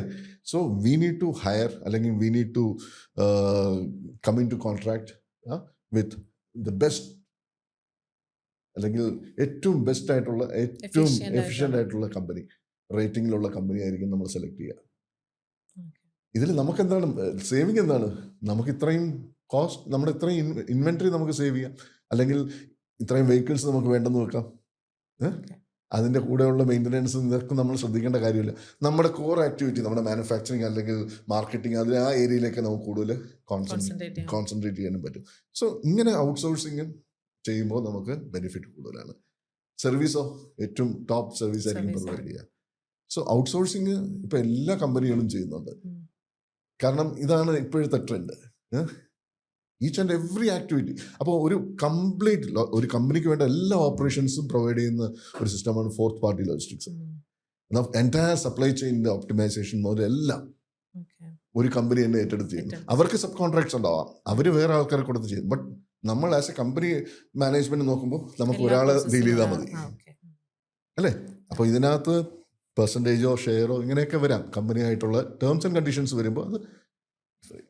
അപ്പൊ ഇപ്പൊ ലോജിസ്റ്റിക്സിന്റെ ഒരു ബേസിക് ഐഡിയയും അതിൽ വരുന്ന ടൈപ്സ് ഓഫ് ലോജിസ്റ്റിക്സ് ഏതൊക്കെയാണെന്ന് ഒരു ഐഡിയ വന്നു കാണും. അപ്പം ഇതിൽ വരുന്ന കുറച്ച് സ്റ്റേജസ് ഉണ്ട്. അപ്പൊ ആ സ്റ്റേജസ് ഏതൊക്കെയാണെന്ന് സാർ ഒന്ന് ബ്രീഫായിട്ടൊന്ന് ഡിസ്കസ് ചെയ്യാമോ? നമുക്ക് ഇതിനകത്ത് തന്നെ ഈ കുറേ ആക്ടിവിറ്റീസ് ഇതിനകത്ത് പെർഫോം ചെയ്യുന്നുണ്ട്. ലൈക്ക് പർച്ചേസിങ് ഞാൻ നേരത്തെ പറഞ്ഞായിരുന്നു. ട്രാൻസ്പോർട്ടേഷൻ എന്ന് പറഞ്ഞാൽ മൂവിങ് ഓഫ് ഗുഡ്സ് എന്നാൽ എഫിഷ്യൻ്റ് ആയിട്ട് without any damage we have to make the products available right ടൈമിൽ, റൈറ്റ് ക്വാളിറ്റി, റൈറ്റ് ക്വാണ്ടിറ്റിയിൽ, റൈറ്റ് പ്ലേസിൽ, റൈറ്റ് കസ്റ്റമർ എന്നൊക്കെ വേണമെങ്കിൽ പറയാം. അങ്ങനെ 7 hours ഉണ്ട്. 7 hours and 7 rights. അതിനകത്ത് ഇതെല്ലാം പെടും. സോ ഇത് എൻഷുർ ചെയ്ത് പറയാൻ നല്ല എളുപ്പമാണ്. ഇത് പറയാനായിട്ട് നല്ല എളുപ്പമാണ്. നല്ല എന്താ പറയുക, റിതമിക് വേയിൽ നമുക്ക് right item, right quantity, right time, right place എന്നൊക്കെ നമുക്ക് പറയാൻ എളുപ്പമാണ്. But when we come to that എന്താ പറയുക, ആ ഒരു കറണ്ട് സിനാരിയോയിലേക്ക് വരുമ്പോൾ നമുക്കത് എഫിഷ്യൻ്റ് ആകണമെന്നില്ല അല്ലേ? എന്താ പറയുക, ഇത് ചിലതൊക്കെ റൈറ്റ് ആകണമെന്നില്ല, ചിലതൊക്കെ ടൈം, ഫോർ എക്സാമ്പിൾ ഡെലിവറി ചെയ്യാൻ പോകുന്ന ടൈം ചിലപ്പോൾ തെറ്റാം, ഡിലേസ് വരാം. ഇപ്പം തന്നെ നമുക്ക് ഫോർ എക്സാമ്പിൾ ചില ആക്സിഡൻറ്റ്സ് ആകാം, ബ്രേക്ക് ഡൗൺ ആകാം വണ്ടികൾ, നാച്ചുറൽ കലാമിറ്റീസ് ഉണ്ടാവാം അല്ലേ? ഇവിടെയൊക്കെ ഹിൻഡ്രൻസസ് ആണ്. ഹിൻഡ്രൻസ് എന്ന് പറഞ്ഞാൽ അത് സമയത്തിന് നമുക്ക് ഡെലിവറി ചെയ്യാൻ പറ്റാതെ വരും. സോ ഇവിടെയൊക്കെ ഇഷ്യൂസാണ്. ഇതൊക്കെ നമ്മൾ മനസ്സിലാക്കി അതിനെ ഓവർകം ചെയ്യാനായിട്ടുള്ള പ്രൊസീജിയേഴ്സും ആക്ഷൻസ് ഒക്കെ പ്രിക്കോഷൻസ് ഒക്കെ നമ്മൾ എടുക്കണം. സോ അതും ഇതിൻ്റെ ഒരു പാർട്ടാണ്. അപ്പോൾ ട്രാൻസ്പോർട്ടേഷൻ ഒരു എഫിഷ്യൻ്റ് ആയിട്ടുള്ളൊരു ഏരിയയാണ്. അതേപോലെ വെയർ ഹൗസിങ്, സ്റ്റോറേജ് ഇല്ലാതെ പറ്റില്ല. അതിൻ്റെ റീസൺ എന്താണെന്ന് പറഞ്ഞാൽ ഇമ്മീഡിയറ്റ്ലി കൺസ്യൂം ആകുന്നില്ല പ്രോഡക്ട്സ്. അപ്പോൾ അത് somewhere we have to preserve it, store it till the demand arises. Demand വരുന്നവരെങ്കിലും we have to keep it ready. അല്ല ഡിമാൻഡ് വന്നിട്ട് പ്രൊഡക്ഷൻ ചെയ്ത് എത്തിക്കാൻ പറ്റുന്നില്ല. സോ വെൽ ഇൻ അഡ്വാൻസ് അത് നമ്മൾ മാർക്കറ്റിൽ സ്റ്റോക്ക് എപ്പോഴും അവൈലബിൾ ആക്കി വെക്കുക എന്നുള്ളത്. ഡിമാൻഡ്സ് വരുമ്പോൾ ഇമ്മീഡിയറ്റ്ലി അതിനെ നമ്മുടെ കസ്റ്റമേഴ്സിൻ്റെ അടുത്ത് അല്ലെങ്കിൽ കൺസ്യൂമേഴ്സിൻ്റെ അടുത്ത് എത്തിക്കുക എന്നുള്ളതാണ്. സോ വെയർ ഹൗസിങ് മസ്റ്റ് ആയിട്ടുള്ള ഇമ്പോർട്ടൻ്റ് ആയിട്ടുള്ളൊരു ആക്ടിവിറ്റിയാണ്. അപ്പോൾ അതിനകത്ത് വെയർ ഹൗസ് മാനേജ്മെൻ്റ് ഉണ്ട്. എങ്ങനെയായിരിക്കണം ബിൽഡിങ്, എത്ര സ്പേസ് വേണ്ടി വരും, എന്തൊക്കെ ടൈപ്പ് ഓഫ് പാക്കിംഗ് ആണ് വേണ്ടത്, സ്റ്റോറേജ് മെത്തേഡ്സ്, അങ്ങനെ പല കാര്യങ്ങളും ഇതിനകത്ത് വെയർ ഹൗസ് മാനേജ്മെൻറ്റിനകത്ത് വരുന്നു. സോ അതൊരു വലിയൊരു ഏരിയയാണ്. വെയർ ഹൗസിങ് തന്നെ വലിയൊരു ഏരിയയാണ്. ഇനി ആ ബിൽഡിംഗ് സ്വന്തമായിട്ട് പ്രൈവറ്റ് ആണോ, പബ്ലിക് ആണോ, കോൺട്രാക്ച്വൽ ആണോ, അങ്ങനെയൊക്കെയുള്ള കുറേ ആക്ടിവിറ്റി ഓണർഷിപ്പിൻ്റെ ബേസിസിൽ നമുക്ക് വെയർ ഹൗസസിനെ വേർതിരിക്കാനൊക്കെ പറ്റും. സോ ഇത് ഒരു ഇമ്പോർട്ടൻ്റ് ആക്ടിവിറ്റിയാണ്. പർച്ചേസിങ്, ട്രാൻസ്പോർട്ടേഷൻ, വെയർ ഹൗസിങ്, ഇനി ഹാൻഡ്ലിംഗ്. ഹാൻഡ്ലിംഗ് എന്ന് പറയുന്നത് വളരെ കെയർഫുൾ ആയിട്ട് ചെയ്യേണ്ട കാര്യമാണ്. ചെയ്യേണ്ടതാണ്. ഹാൻഡ്ലിംഗ് എല്ലായിടത്തും ഉണ്ട്. അതെ. ഈ പറഞ്ഞ സംഭവങ്ങൾ എല്ലായിടം ലൈക്ക് വെയർ ഹൗസിനകത്ത്, മാനുഫാക്ചറിങ് ഏരിയയിൽ, ട്രാൻസ്പോർട്ടേഷൻ മേഖലകളിൽ എവിടെയും ഹാൻഡ്ലിംഗ് ഉണ്ട്. നമ്മളൊരു പ്രോഡക്റ്റ് പാക്ക് ചെയ്ത് അയക്കുമ്പോൾ നമ്മൾ കൂടെ പോകുന്നില്ലല്ലോ. അതെ. പോകുന്നുണ്ടോ? ഇല്ല. കൺസ്യൂമർ എത്തിക്കുന്നവരെ നമ്മൾ കൂടെ പോകുന്നില്ലല്ലോ. ബട്ട് ഇത് പക്ഷേ ട്രാൻസ്പോർട്ട് പല ആൾക്കാരെ കൈ കൂടെയാണ് ഇത് പാസ് ചെയ്ത് പോകുന്നത്. അപ്പോൾ അതിനകത്ത് ഹാൻഡ്ലേഴ്സ് ഉണ്ടാവാം, ട്രാൻസ്പോർട്ടേഴ്സ് ഉണ്ടാവാം, പല ആൾക്കാരെ കൈ കൂടെയാണ് ഇത് പോകുന്നത്. സോ അവരൊക്കെ എത്ര സേഫായിട്ടാണ് ഇത് ഹാൻഡിൽ ചെയ്യണമെന്നുള്ള കാര്യം നമുക്ക് അറിയത്തില്ല. അറിയാൻ പറ്റില്ല. അപ്പോൾ ഇതിപ്പോൾ ഇംപ്രോപ്പർ ഹാൻഡ്ലിംഗ് ആണ് നടക്കണമെങ്കിൽ എന്താ സംഭവിക്കുക? നമ്മുടെ പ്രോഡക്റ്റ് ഡാമേജ് ആവും, നമ്മുടെ കൺസ്യൂമർ അൺഹാപ്പി ആവും, അല്ലേ? അതെ. സോ എഫിഷ്യൻ്റ് ആയിട്ടുള്ള പാക്കിങ് ഡിസൈൻ ചെയ്യുക, അതിനകത്തുള്ള സേഫ്റ്റി മെഷേഴ്സൊക്കെ അഡോപ്റ്റ് ചെയ്യുക, സേഫ്റ്റി നമ്മൾ അതിനകത്ത് പാക്കിങ്ങിൻ്റെ മാർക്കിങ്സും കാര്യങ്ങളൊക്കെ കൊടുക്കുക. കാരണം ഇതിനകത്ത് എന്താണ് തുറന്നു നോക്കാൻ പറ്റത്തില്ലല്ലോ. ഇതിനകത്ത് എന്താണ് പാക്ക് ചെയ്തേക്കുന്നത്, എത്ര സേഫായിട്ടാണ് ഹാൻഡിൽ ചെയ്യേണ്ടത്, എങ്ങനെ ഹാൻഡിൽ ചെയ്യണം, എങ്ങനെ ലോഡ് ചെയ്യണം, എങ്ങനെ അൺലോഡ് ചെയ്യണം, എങ്ങനെ സ്റ്റാക്ക് ചെയ്യണം. സോ ഇതിനൊക്കെ ഉള്ള ഇൻസ്ട്രക്ഷൻസ് നമ്മൾ അതിൻ്റെ കൂടെ പാക്കേജിൽ കൊടുക്കണം. അതുമാത്രമല്ല ഹാൻഡ്ലിങ്ങിന് എക്യുപ്മെൻറ്റ്സ് ലൈക്ക് ഫോർക്ക് ലിഫ്റ്റ്, ക്രെയിന്, ലോഡിങ് അൺലോഡിങ് ഒക്കെ ചെയ്യാൻ. അപ്പം ഏറ്റവും കൂടുതൽ ലോഡിങ് അൺലോഡിങ് ആണ് നടക്കുന്നത് പല സ്റ്റേജസിലും. ഇന്ന ട്രക്കിൽ നിന്ന് എടുത്ത് അത് ഷിപ്പിലേക്ക് ലോഡ് ചെയ്യുന്നു, ഷിപ്പിൽ നിന്ന് അത് റെയിലിലേക്ക് ലോഡ് ചെയ്യുന്നു. സോ എവിടെയും ഹാൻഡ്ലിംഗ് നടക്കുന്നത്. അപ്പോൾ ഹാൻഡ്ലിംഗ് ഒരു ഇമ്പോർട്ടൻ്റ് ഏരിയ ആയി എല്ലാ സ്റ്റേജസിലും വരുന്നുണ്ട്. ഹാൻഡ്ലിംഗ് എല്ലാ സ്റ്റേജിലും വരുന്നത്. അപ്പോൾ അതിൻ്റെ പ്രോപ്പർ സൂപ്പർവിഷൻ ഇവിടെയൊക്കെയാണ് നമ്മുടെ ലോജിസ്റ്റിക്സുകാർ നിൽക്കുന്നത്. ലോഡിംഗ് ഒക്കെ ഓട്ടോമേറ്റഡ് ആണെങ്കിലും പോലും അതിൻ്റെ സൂപ്പർവിഷനും മറ്റു കാര്യങ്ങളൊക്കെ നമ്മൾ നോക്കണ്ടേ, പ്രോപ്പറായിട്ട് എല്ലാം നടക്കുന്നുണ്ടോ ഇല്ലയോ എന്നൊക്കെ ഇല്ല. സോ ഇവിടെയൊക്കെ നമ്മുടെ റോൾ വരുന്നുണ്ട്, ലോജിസ്റ്റിക്സിൻ്റെ റോൾ വരുന്നുണ്ട്. അപ്പോൾ ഹാൻഡ്ലിംഗ് ഒരു ഇമ്പോർട്ടൻ്റ് ആയിട്ടുള്ള ഒരു ഏരിയയാണ്. അതേപോലെ പാക്കേജിങ് നോക്കുക, പാക്കിങ്ങിന് ഒരു ഇമ്പോർട്ടൻ്റ് റോളുണ്ട്. നമ്മൾ എത്ര നല്ല സെക്യൂറായിട്ട് പാക്ക് ചെയ്താൽ അത്രയും സെക്യൂറായിട്ട് പ്രോഡക്റ്റ്സ് കൺസ്യൂമറിൻ്റെ കയ്യിലെത്തുന്നു. പിന്നെ ഓർഡർ പ്രോസസ്സിങ്, ഓർഡർ മാനേജ്മെൻറ്റ്. ഒരു കമ്പനിക്ക് 2 ടൈപ്പ് ഓഫ് ഓർഡേഴ്സാണ് വരുന്നത്. ഒരു മാനുഫാക്ചറിങ് കമ്പനി 2, നമ്മൾ പ്ലേസ് ചെയ്യുന്ന ഓർഡേഴ്സും നമുക്ക് കിട്ടുന്ന ഓർഡേഴ്സ്. നമ്മൾ പ്ലേസ് ചെയ്യുന്ന ഓർഡേഴ്സ് എന്ന് പറഞ്ഞാൽ നമ്മൾ സപ്ലയേഴ്സിന് പ്ലേസ് ചെയ്യുന്ന മെറ്റീരിയൽസിന് വേണ്ടിയിട്ടുള്ള ഓർഡേഴ്സ് നമ്മൾ പ്ലേസ് ചെയ്യുന്നത്. അതേപോലെ നമുക്ക് കിട്ടുന്ന ഓർഡേഴ്സ് എന്ന് പറഞ്ഞാൽ നമ്മുടെ ഫിനിഷ്ഡ് ഗുഡ്സ്, നമ്മൾ മാനുഫാക്ചർ ചെയ്യുന്ന ഗുഡ്സിന് നമ്മുടെ കസ്റ്റമേഴ്സ് നമുക്ക് തരുന്ന ഡിമാൻഡ്, അതും ഓർഡേഴ്സായിട്ടാണ് വരിക, പർച്ചേസ് ഓർഡേഴ്സായിട്ടാണ് വരിക. സോ ഇത് ഹാൻഡിൽ ചെയ്യാനും വലിയ വലിയ കമ്പനീസ് ആകുമ്പോൾ ഒരു മണിക്കൂർ തന്നെ എത്രയോ ഓർഡേഴ്സ് വരുമെന്നറിയോ, പല പല സ്ഥലങ്ങളിൽ നിന്നും ഒക്കെ ഓർഡേഴ്സ് വരും. അപ്പോൾ അത് പ്രോപ്പറായിട്ട് ഹാൻഡിൽ ചെയ്യണം, പ്രോപ്പറായിട്ട് അതിനെ അസൈൻ ചെയ്യണം. ഈ സ്റ്റോക്കുകൾ ഇന്ത്യയുടെ പല സ്ഥലങ്ങളിലും പല ലൊക്കേഷൻസിലാണ് കിടക്കുന്നത്. എവിടെ നിന്നൊക്കെ ഓർഡേഴ്സ് വരുന്നതെന്നറിയാം. അപ്പോൾ അത് കറക്റ്റായിട്ട് അതിനെ പ്രോസസ്സിങ് ചെയ്യുക, ഓർഡർ റിസീവ് ചെയ്തിട്ട് അതിനെ പ്രോസസ്സിങ് ചെയ്ത് അതിനെ സ്ഥലങ്ങളിലേക്ക് എത്തിക്കുക എന്നുള്ളതാണ് ഓർഡർ പ്രോസസ്സിങ്ങിൻ്റെ. അപ്പോൾ ഇതെല്ലാം ഇവിടെ കമ്മ്യൂണിക്കേഷൻ സിസ്റ്റമാണ്. നോക്കിയേ, ഇതെല്ലാം പ്രോപ്പറായിട്ടുള്ള ടെക്നോളജി യൂസ് ചെയ്തിട്ടുള്ള കമ്മ്യൂണിക്കേഷൻ സിസ്റ്റംസ് ആണ് നമ്മളിവിടെ യൂസ് ചെയ്യുന്നത്. വെയർ ഹൗസസിൽ ഇൻഫർമേഷൻ പോകുന്നു. ട്രിവാൻഡ്രത്ത് നിന്ന് ഒരു ഓർഡർ വന്നു ഡൽഹിയിൽ, ആ ഡൽഹിയിൽ നിന്ന് അതിനെ ഓർഡർ പ്രോസസ്സ് ചെയ്ത് ട്രിവാൻഡ്രത്തുള്ള വെയർ ഹൗസിൽ ഇൻറ്റിമേഷൻ പോകുന്നു. ആ വെയർ ഹൗസിൽ ആ ഇൻറ്റിമേഷൻ കിട്ടുമ്പോൾ തന്നെ വെയർ ഹൗസിലുള്ള ആൾക്കാർ അത് ഉടനെ ഇനിഷ്യേറ്റീവ് എടുത്ത് ഉടനെ പാക്ക് ചെയ്ത് വേ ഒക്കെ ചെയ്ത് എല്ലാം റാപ്പൊക്കെ ചെയ്ത് അതിനെ വെഹിക്കിൾ ലോഡ് ചെയ്ത് വിട്ടുക. അപ്പം വിത്തിൻ മണിക്കൂറുകൾക്കുള്ളിൽ സംഭവം ഡെലിവറി ആയി കഴിഞ്ഞു. മനസ്സിലായില്ലേ? അപ്പോൾ ഈ പറയുന്ന കുറേ ഇമ്പോർട്ടൻ്റ് ആയിട്ടുള്ള ഏരിയാസാണ് നമ്മൾ ലോജിസ്റ്റിഷ്യൻസ് ശ്രദ്ധിക്കേണ്ട കാര്യങ്ങൾ. ഇൻവെൻട്രി മാനേജ്മെൻറ്റ്, ഇതിൽ അടുത്തൊരു വലിയ ഇൻവെൻട്രി എന്ന് പറഞ്ഞാൽ നമ്മുടെ സ്റ്റോക്ക്, നമ്മുടെ അസറ്റ്സ് അല്ലേ, കമ്പനി വാങ്ങി വെച്ചേക്കുന്ന അസറ്റ്സ്. അത് റോ മെറ്റീരിയൽ ആവാം, സെമി ഫിനിഷ്ഡ് ഗുഡ്സുകളാവാം, ഫിനിഷ്ഡ് ഗുഡ്സുകളാവാം, സ്പെയർ പാർട്സ് ആകാം, ഓക്സിലറി സപ്ലൈസ് ആകാം, ഒരു പ്രൊഡക്ഷന് വേണ്ടിയുള്ള എല്ലാ മെറ്റീരിയലും, പാക്കിംഗ് മെറ്റീരിയൽ ആകാം.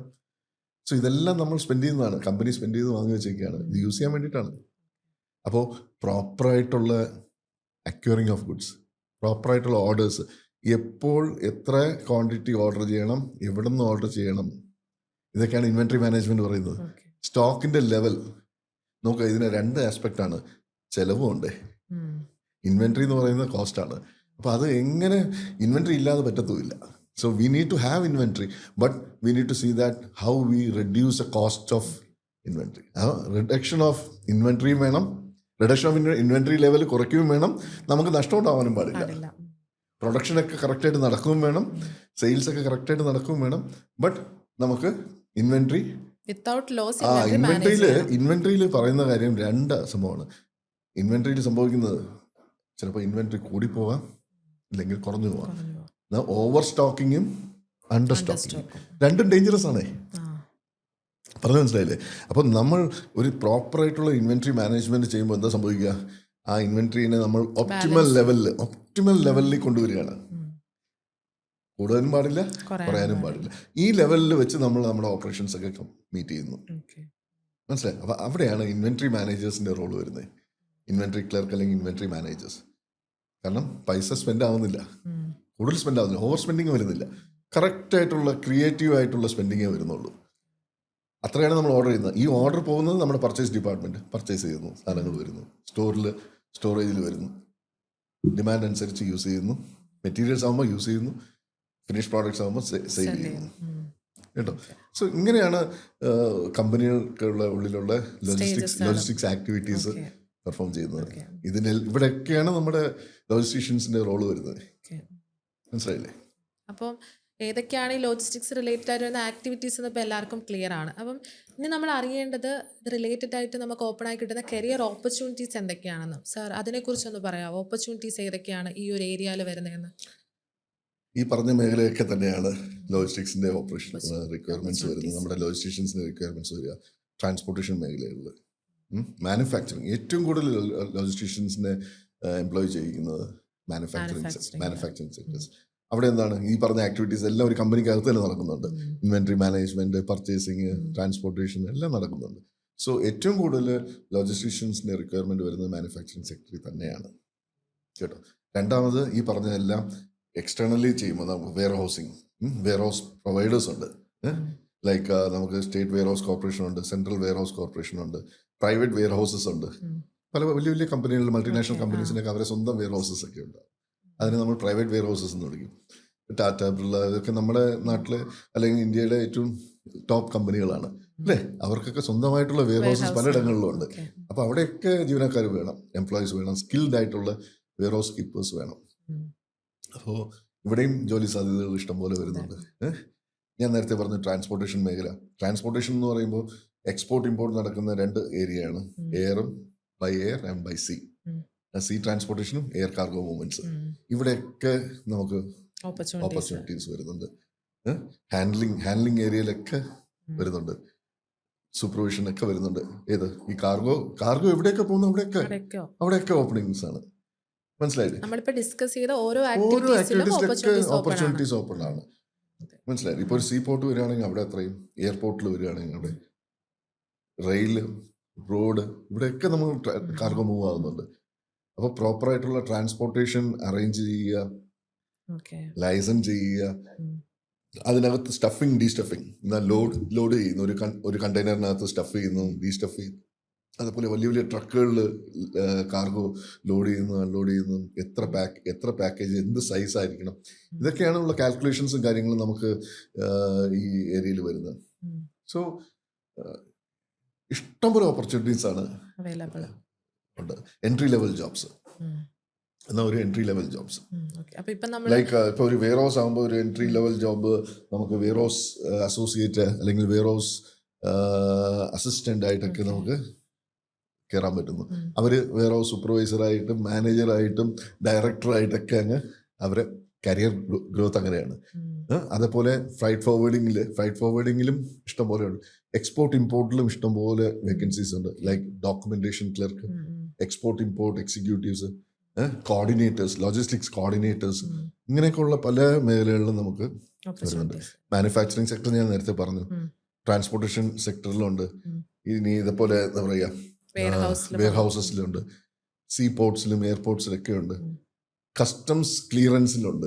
നോക്കുക, ഏതൊരു രാജ്യത്ത് നിന്ന് വേറൊരു രാജ്യത്തേക്ക് എക്സ്പോർട്ട് ചെയ്യുമ്പോഴോ ഇമ്പോർട്ട് ചെയ്യുമ്പോഴോ അവിടെ ഒരു കസ്റ്റംസിന്റെ ഒരു ഓപ്പറേഷൻ ഉണ്ട്. കസ്റ്റംസ് ക്ലിയറൻസ് എടുത്താൽ മാത്രമേ സാധനങ്ങൾ പുറത്തേക്ക് പോകുന്നതും നമ്മുടെ രാജ്യത്തേക്ക് ഇമ്പോർട്ട് ചെയ്യുമ്പോഴും വരും.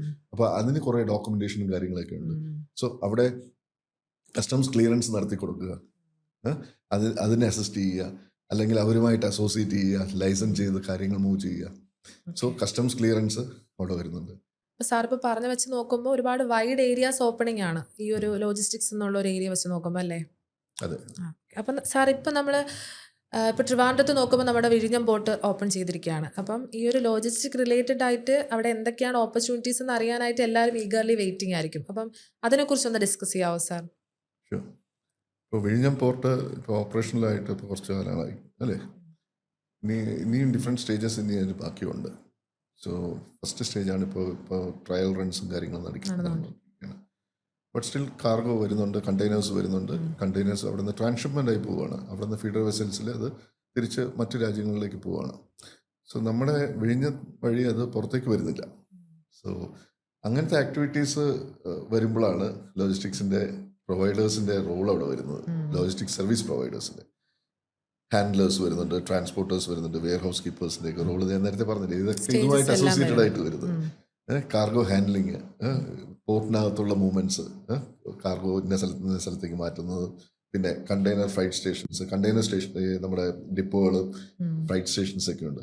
അപ്പോൾ അതിലേക്ക് കണ്ടെയ്നേഴ്സ് കൊണ്ടുപോകുന്ന അവിടുത്തെ ഓപ്പറേഷൻസ്, ട്രക്കിൽ നിന്ന് കണ്ടെയ്നേഴ്സ് ഇറക്കി വെക്കുന്നത്, ലോഡ് ചെയ്യുന്നത്, അൺലോഡ് ചെയ്യുന്നത്, ഷിപ്പിലേക്ക് കൊണ്ടുവരുന്നത്, എഗൈൻ അവിടെ നിന്ന് ട്രാൻസ്പോർട്ട് ചെയ്ത് ഷിപ്പിൻ്റെ അടുത്ത് വന്നിട്ട് ഷിപ്പിലേക്ക് ലോഡ് ചെയ്യുന്നത്. സോ ഇങ്ങനത്തെ ഹാൻഡ്ലിങ് ആക്ടിവിറ്റീസ് ഒക്കെ ഇനിയേ നടക്കത്തുള്ളൂ. അപ്പോൾ അതിനുള്ള സ്റ്റേജസ് വന്നുകൊണ്ടിരിക്കുകയാണ് ഇപ്പം. സോ ഇവിടെ ഇഷ്ടംപോലെ ജോബ്സ് വരുന്നുണ്ട് ലോജിസ്റ്റിക്സുകാർക്ക്. ഇതിനകത്ത് മെയിനായിട്ട് ടെർമിനൽ മാനേജർ എന്നുള്ള റോളാണ്. He deals with all the terminal activities, loading unload ഇതെല്ലാം കൺട്രോൾ ചെയ്യുന്നവരാണ്. അതുപോലെ കോർഡിനേറ്റേഴ്സ്, ഓപ്പറേഷൻ കോർഡിനേറ്റേഴ്സ് ഉണ്ട്, പിന്നെ കാർഗോ ഹാൻഡ്ലേഴ്സ് ഉണ്ട്, നേരത്തെ പറഞ്ഞില്ലേ ഹാൻഡ്ലേഴ്സ്, എക്സ്പോർട്ട് ഇമ്പോർട്ടേഴ്സ് ഉണ്ട്, കസ്റ്റംസ് ക്ലിയറൻസ് ഉണ്ട്, കണ്ടെയ്നേഴ്സിൻ്റെ ടെർമിനലിനകത്ത് തന്നെ കുറേ ആക്ടിവിറ്റീസ് ഉണ്ട്. സോ ഇങ്ങനെ കുറേ റോള് നമുക്ക് പിന്നെയും വരുന്നുണ്ട്. ഡോക്യുമെൻറ്റേഷൻ ക്ലർക്ക് വരുന്നുണ്ട്, എക്സ്പോർട്ട് ഇമ്പോർട്ടിൻ്റെ ഡോക്യുമെൻറ്റേഷൻ, ഇഷ്ടംപോലെ ഡോക്യുമെൻറ്റ്സ് നമ്മൾ പ്രിപ്പയർ ചെയ്യണം. പോർട്ട് അസോസിയേറ്റഡ് ആയിട്ടുള്ള ഡോക്യുമെൻറ്റ്സ് ഉണ്ട്, ട്രാൻസ്പോർട്ട് അസോസിയേറ്റഡ് ആയിട്ടുള്ള ഡോക്യുമെൻറ്റ്സ് ഉണ്ട്, കസ്റ്റംസ് ക്ലിയറൻസിൻ്റെ റിലേറ്റഡ് ആയിട്ടുള്ള ഡോക്യുമെൻറ്റ്സ് ഉണ്ട്, ഷിപ്പിംഗ് ഡോക്യുമെൻറ്റ്സ് ഉണ്ട്. അങ്ങനെ എന്ന് പറഞ്ഞാൽ ഇഷ്ടംപോലെ ഡോക്യുമെൻറ്റ്സ് ആണ് എക്സ്പോർട്ട് ഇമ്പോർട്ടിൽ വരുന്നത്. സോ ഇതെല്ലാം പ്രോപ്പറായിട്ട് പ്രിപ്പയർ ചെയ്യുകയും അയക്കേണ്ട അടുത്തൊക്കെ കറക്റ്റായിട്ട് കോർഡിനേറ്റ് ചെയ്ത് അയക്കുകയും അതിൻ്റെ ചാർജസും ഫീസൊക്കെ പേ ചെയ്യുന്നു. അപ്പോൾ അങ്ങനെയൊക്കെയുള്ള റോൾസ് നമ്മളാണ് ചെയ്യുന്നത്, ലോജിസ്ട്രീഷ്യനാണ് ചെയ്യുന്നത്. അപ്പോൾ ഇതിന് ഡോക്യുമെൻറ്റ് ക്ലർക്കിൻ്റെ ജോബ് അവിടെയാണ് വരുന്നത്. പിന്നെ അസോസിയേഷൻ, ഇവരൊക്കെ ആയിട്ട് നമ്മൾ കമ്മ്യൂണിക്കേറ്റ് ചെയ്യണം. വെൽ ഇൻ അഡ്വാൻസ് ഈ പ്രോഗ്രാം, ഈ കാര്യങ്ങളൊക്കെ ചെയ്താൽ മാത്രമേ കൺസൈൻമെൻറ്റ് നമുക്ക് സമയത്തിന് ലോഡ് ചെയ്ത് കപ്പലിൽ കയറ്റി വിടാൻ പറ്റത്തുള്ളൂ. ഇൻകംപ്ലീറ്റ് ആണെങ്കിൽ നമുക്കിത് നടക്കത്തില്ല. അപ്പോൾ അതുകൊണ്ട് എല്ലാം പ്രോപ്പറായിട്ടുള്ള പ്ലാനിങ്ങും കോർഡിനേഷനും ഇതിൻ്റെ പിന്നിലുണ്ട്. അത്രയ്ക്ക് എഫേർട്ടുണ്ട്. എഫിഷ്യൻ്റ് ആൻഡ് എഫക്റ്റീവായിട്ട് ഇതെല്ലാം ചെയ്യണമെങ്കിൽ ഒരു ടീം ഓഫ് പീപ്പിൾ വേണം. അപ്പോൾ ഇവിടെയൊക്കെ ജോബ് ഓപ്പർച്യൂണിറ്റീസ് നമുക്ക് ഇഷ്ടം പോലെ വരുന്നുണ്ട് പോർട്ടിനകത്ത് തന്നെ കേട്ടോ.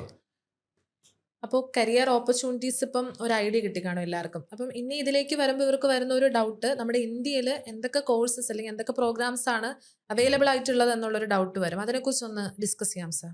നമ്മളിപ്പം കണ്ടുവരുന്ന ട്രെൻഡാണ് ഇപ്പം ഫോറിൻ ഓപ്പർച്യൂണിറ്റീസ് തേടി സ്റ്റുഡൻസ് ഇങ്ങനെ പോകുന്നത്. അപ്പം അങ്ങനെ ഒരു കരിയർ ഓപ്പർച്യൂണിറ്റീസ് കാണോ? അതിനെക്കുറിച്ച് ഒന്ന് ഡിസ്കസ് ചെയ്യാം. നോക്കുക, ലോജിസ്റ്റിക്സ് ഇപ്പം കേരളത്തിന് മാത്രമാണോ ഇത് പറഞ്ഞതല്ല, ഇത് all over the world logistics ഇല്ലാതെ പറ്റത്തില്ല. ഇപ്പം നമ്മളൊരു കടയിൽ പോകുമ്പോൾ സാധനങ്ങളൊന്നും ഇല്ലെങ്കിൽ എന്താ മനസ്സിലാക്കേണ്ടത്?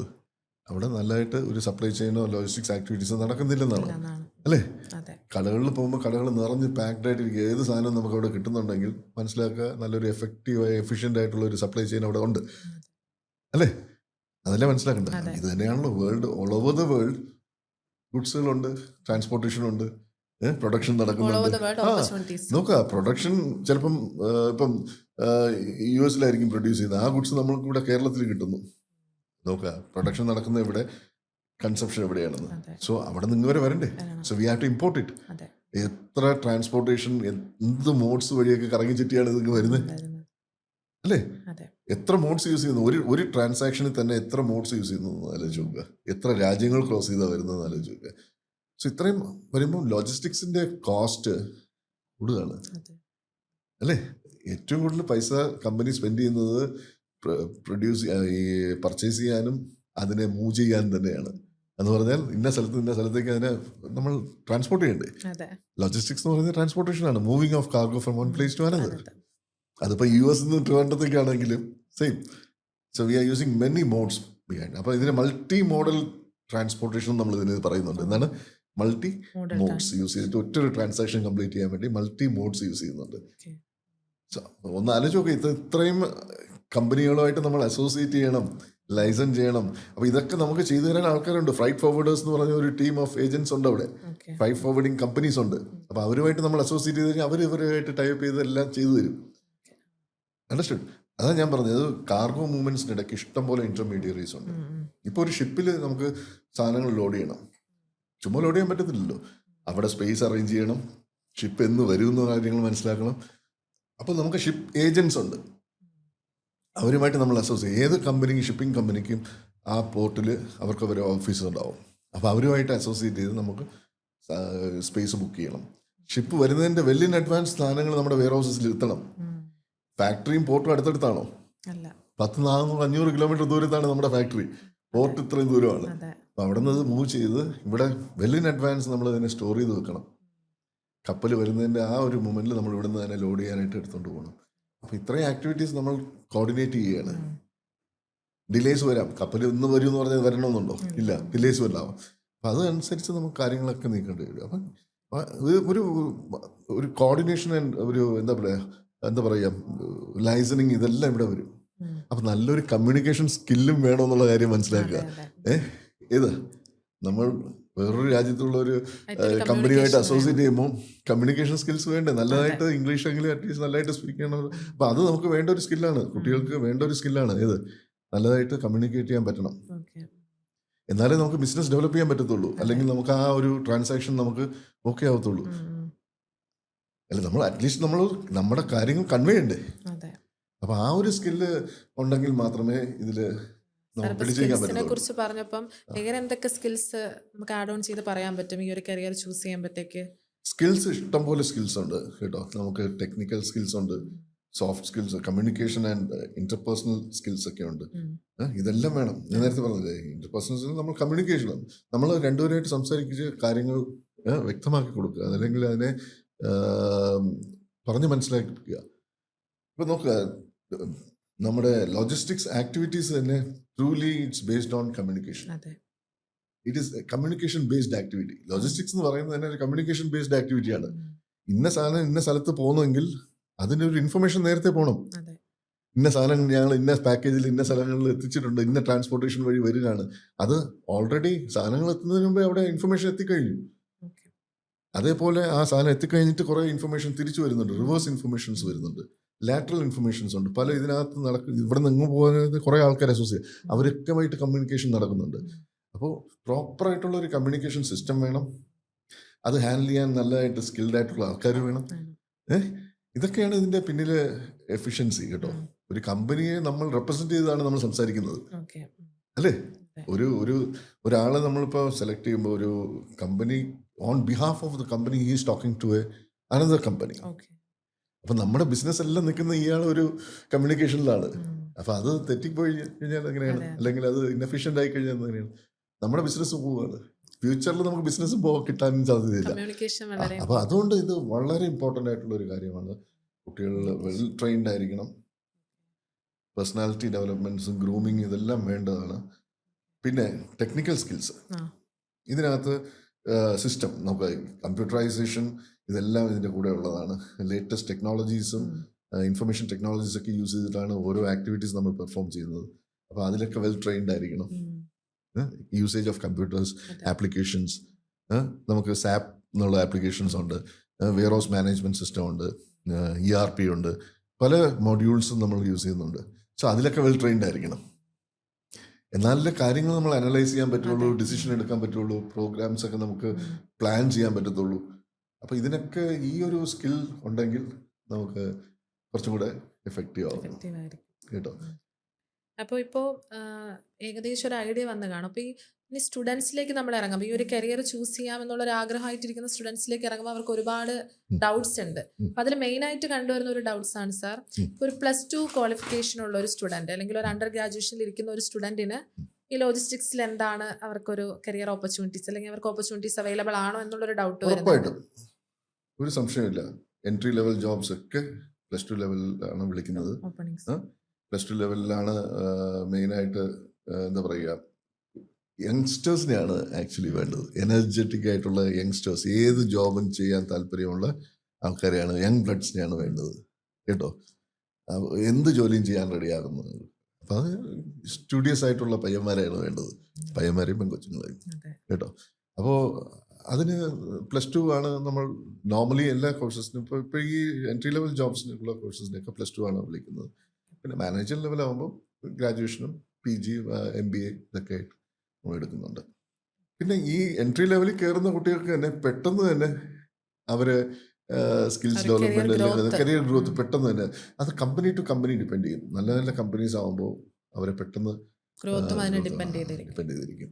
മാനേജർ ആകാം, സൂപ്പർവൈസർ ആവാം, മാനേജർ ആകാം, അങ്ങനെ പെട്ടെന്ന് അവർക്ക് ഡയറക്ടർ വരെയൊക്കെ ആകാനുള്ള സ്കോപ്പുകളുണ്ട് കേട്ടോ. അപ്പോൾ അത് ഫുള്ളി ഡിപ്പെൻഡ്സ് ഓൺ ഹിസ് എന്താണ് പെർഫോമൻസ്. പെർഫോമൻസ്. ആ കമ്പനിയിൽ ആ കുട്ടിയുടെ പെർഫോമൻസിനെ ഡിപ്പെൻഡ് ചെയ്തിരിക്കും. അതിൽ ഒന്ന് ഈ കമ്മ്യൂണിക്കേഷൻ സ്കില്ല് വരും. സ്കിൽ. കാരണം സപ്ലയേഴ്സുമായിട്ടും കസ്റ്റമേഴ്സുമായിട്ടും മാത്രമുള്ള ഇൻട്രാക്ഷൻ അല്ല നമ്മൾ ഉദ്ദേശിക്കുന്നത്.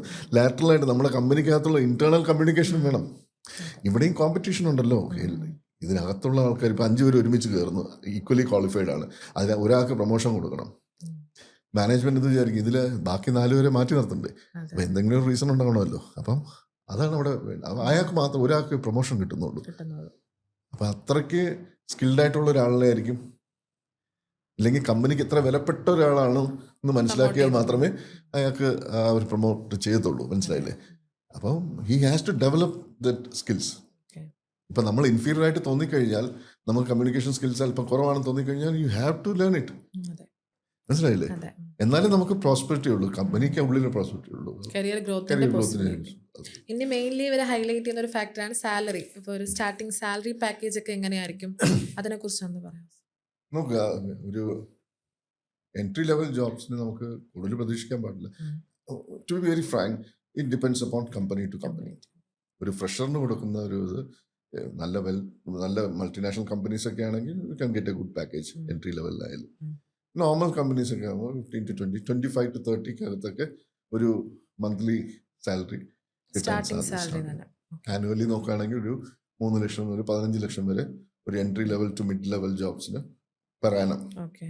15 lakhs പെർ ആനം ഒക്കെ വേണമെങ്കിൽ ഒരു കിട്ടാൻ chance ഉണ്ട്. കിട്ടാം. പിന്നെ ഞാൻ പറഞ്ഞില്ല, അതിന് മുകളിൽ പോകുന്നവർക്ക് മന്ത്ലി സാലറി തന്നെ ലക്ഷങ്ങളിലും 1.5 ലക്ഷം 2 ലക്ഷം ഒക്കെ പാക്കേജ് കൊടുക്കുന്ന കമ്പനികളുണ്ട്. Okay. ലോജിസ്റ്റിക്സ് മാനേജേഴ്സിനും കോർഡിനേറ്റേഴ്സിനൊക്കെ നല്ല സാലറി കൊടുക്കുന്ന കമ്പനികളുണ്ട്. Okay, okay. അത് നമ്മൾ ശ്രദ്ധിക്കണം.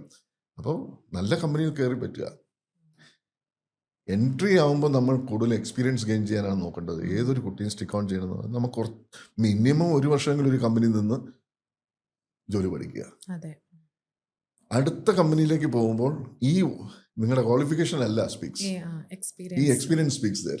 അതെ. അപ്പോൾ അവിടെ ഈ ഏത് ഏരിയയിൽ വർക്ക് ചെയ്തു ആ ഏരിയയിലുള്ള എക്സ്പീരിയൻസ് ആയിരിക്കണം അടുത്ത കമ്പനിയിൽ നിങ്ങളെ മാർക്കറ്റ് ചെയ്യുന്നത്. സെൽഫ് മാർക്കറ്റിംഗ് ആണ് അല്ലേ? അടുത്തൊരു company you are self marketing yourself. So നിങ്ങൾ എത്ര ഫെദേഴ്സ് കൂട്ടുന്നുള്ള കാര്യം നിങ്ങൾ നോക്കുക. അപ്പോൾ അതാണ് വേണ്ടത്. അപ്പോൾ this will depend on your salary. അടുത്ത സാലറി എത്ര. അപ്പോൾ നിങ്ങളൊരു ഫ്രഷർ അല്ല, 1 year എക്സ്പീരിയൻസ്ഡ് പേഴ്സണായി. അത് കൂടുന്നതനുസരിച്ച് പാക്കേജും കൂടിക്കൊണ്ടിരിക്കും. മനസ്സിലായില്ലേ? അപ്പോൾ അതാണ് വേണ്ടത്. നമ്മൾ ഒരു കമ്പനിയിൽ ഒരു ഏരിയയിൽ മാത്രം സ്റ്റിക്ക് ഓൺ ചെയ്യരുത്. മേഖല ഇഷ്ടം പോലെയുണ്ട്, അതുകൊണ്ട് പല മേഖലകളിലും വർക്ക് ചെയ്യാൻ നോക്കുക. അതാണ് നമ്മൾ മനസ്സിലാക്കേണ്ടത്. ഇന്ന ഒരു ഏരിയയിൽ മാത്രം ഞാൻ ഗവൺമെന്റ് സർവീസ് പോലെ അവിടെ പോയിരുന്നു രാവിലെ ജോലി ചെയ്യും വൈകിട്ട് ഇറങ്ങി പോകും, അങ്ങനെയല്ല. മാറി മാറി നിൽക്കുക, അവിടുന്ന് തന്നെ പല ടേബിൾസിൽ വർക്ക് ചെയ്യുക, പല ആക്ടിവിറ്റീസ് ഹാൻഡിൽ ചെയ്യുക. അപ്പോൾ എന്താണ് കൂടുതൽ എക്സ്പീരിയൻസ് വരുന്നു, കൂടുതൽ കാര്യങ്ങളിലേക്ക്. അപ്പോൾ അടുത്തൊരു കമ്പനിയിലേക്ക് നമ്മൾ പോകുമ്പോൾ ഇത്രയും എക്സ്പീരിയൻസ് അവിടെ ഉണ്ടാവുന്നു. സോ ഇതൊക്കെയാണ് വേണ്ട ഒരു ആറ്റിറ്റ്യൂഡ്, അല്ലെങ്കിൽ കുട്ടികളുടെ ഒരു കാര്യം. പിന്നെ നമുക്ക് നേരത്തെ പറഞ്ഞ എന്താണ്, എങ്ങനെ ഒരു കമ്പനി എന്തൊക്കെ സ്കിൽസും കൂടെ വേണമെന്ന്. സ്കിൽസ് അല്ല ഇത്, ആക്ച്വലി നിങ്ങൾ കൂടുതൽ എക്സ്പീരിയൻസ് വേണമെങ്കിൽ you have to as a trainee നിങ്ങൾ അറ്റ്ലീസ്റ്റ് ഒരു കമ്പനിയിൽ പോയി ഇന്റേൺഷിപ്പ് എങ്കിലും ചെയ്തിരിക്കണം, ഒരു പ്രോജക്റ്റ് എങ്കിലും ചെയ്തിരിക്കണം, ഒരു കേസ് സ്റ്റഡി എങ്കിലും മിനിമം ചെയ്തിരിക്കണം.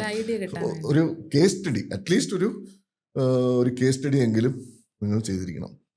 അപ്പോൾ ഇല്ലെങ്കിൽ ഒരു ഫ്രീ ഓഫ് സർവീസ് എങ്കിലും വേണമെങ്കിൽ ഒരു ലോജിസ്റ്റിക്സ് കമ്പനിയിൽ പോയിട്ട് സാർ ഞാൻ ഒരു മാസം സാർ വെറുതെ നിന്ന് പഠിച്ചോളാം, അങ്ങനെ വേണമെങ്കിലും കുട്ടികൾക്ക് വേണമെങ്കിൽ പോയി സ്കിൽസ് അച്ചീവ് ചെയ്യുക എന്നുള്ളതാണ്.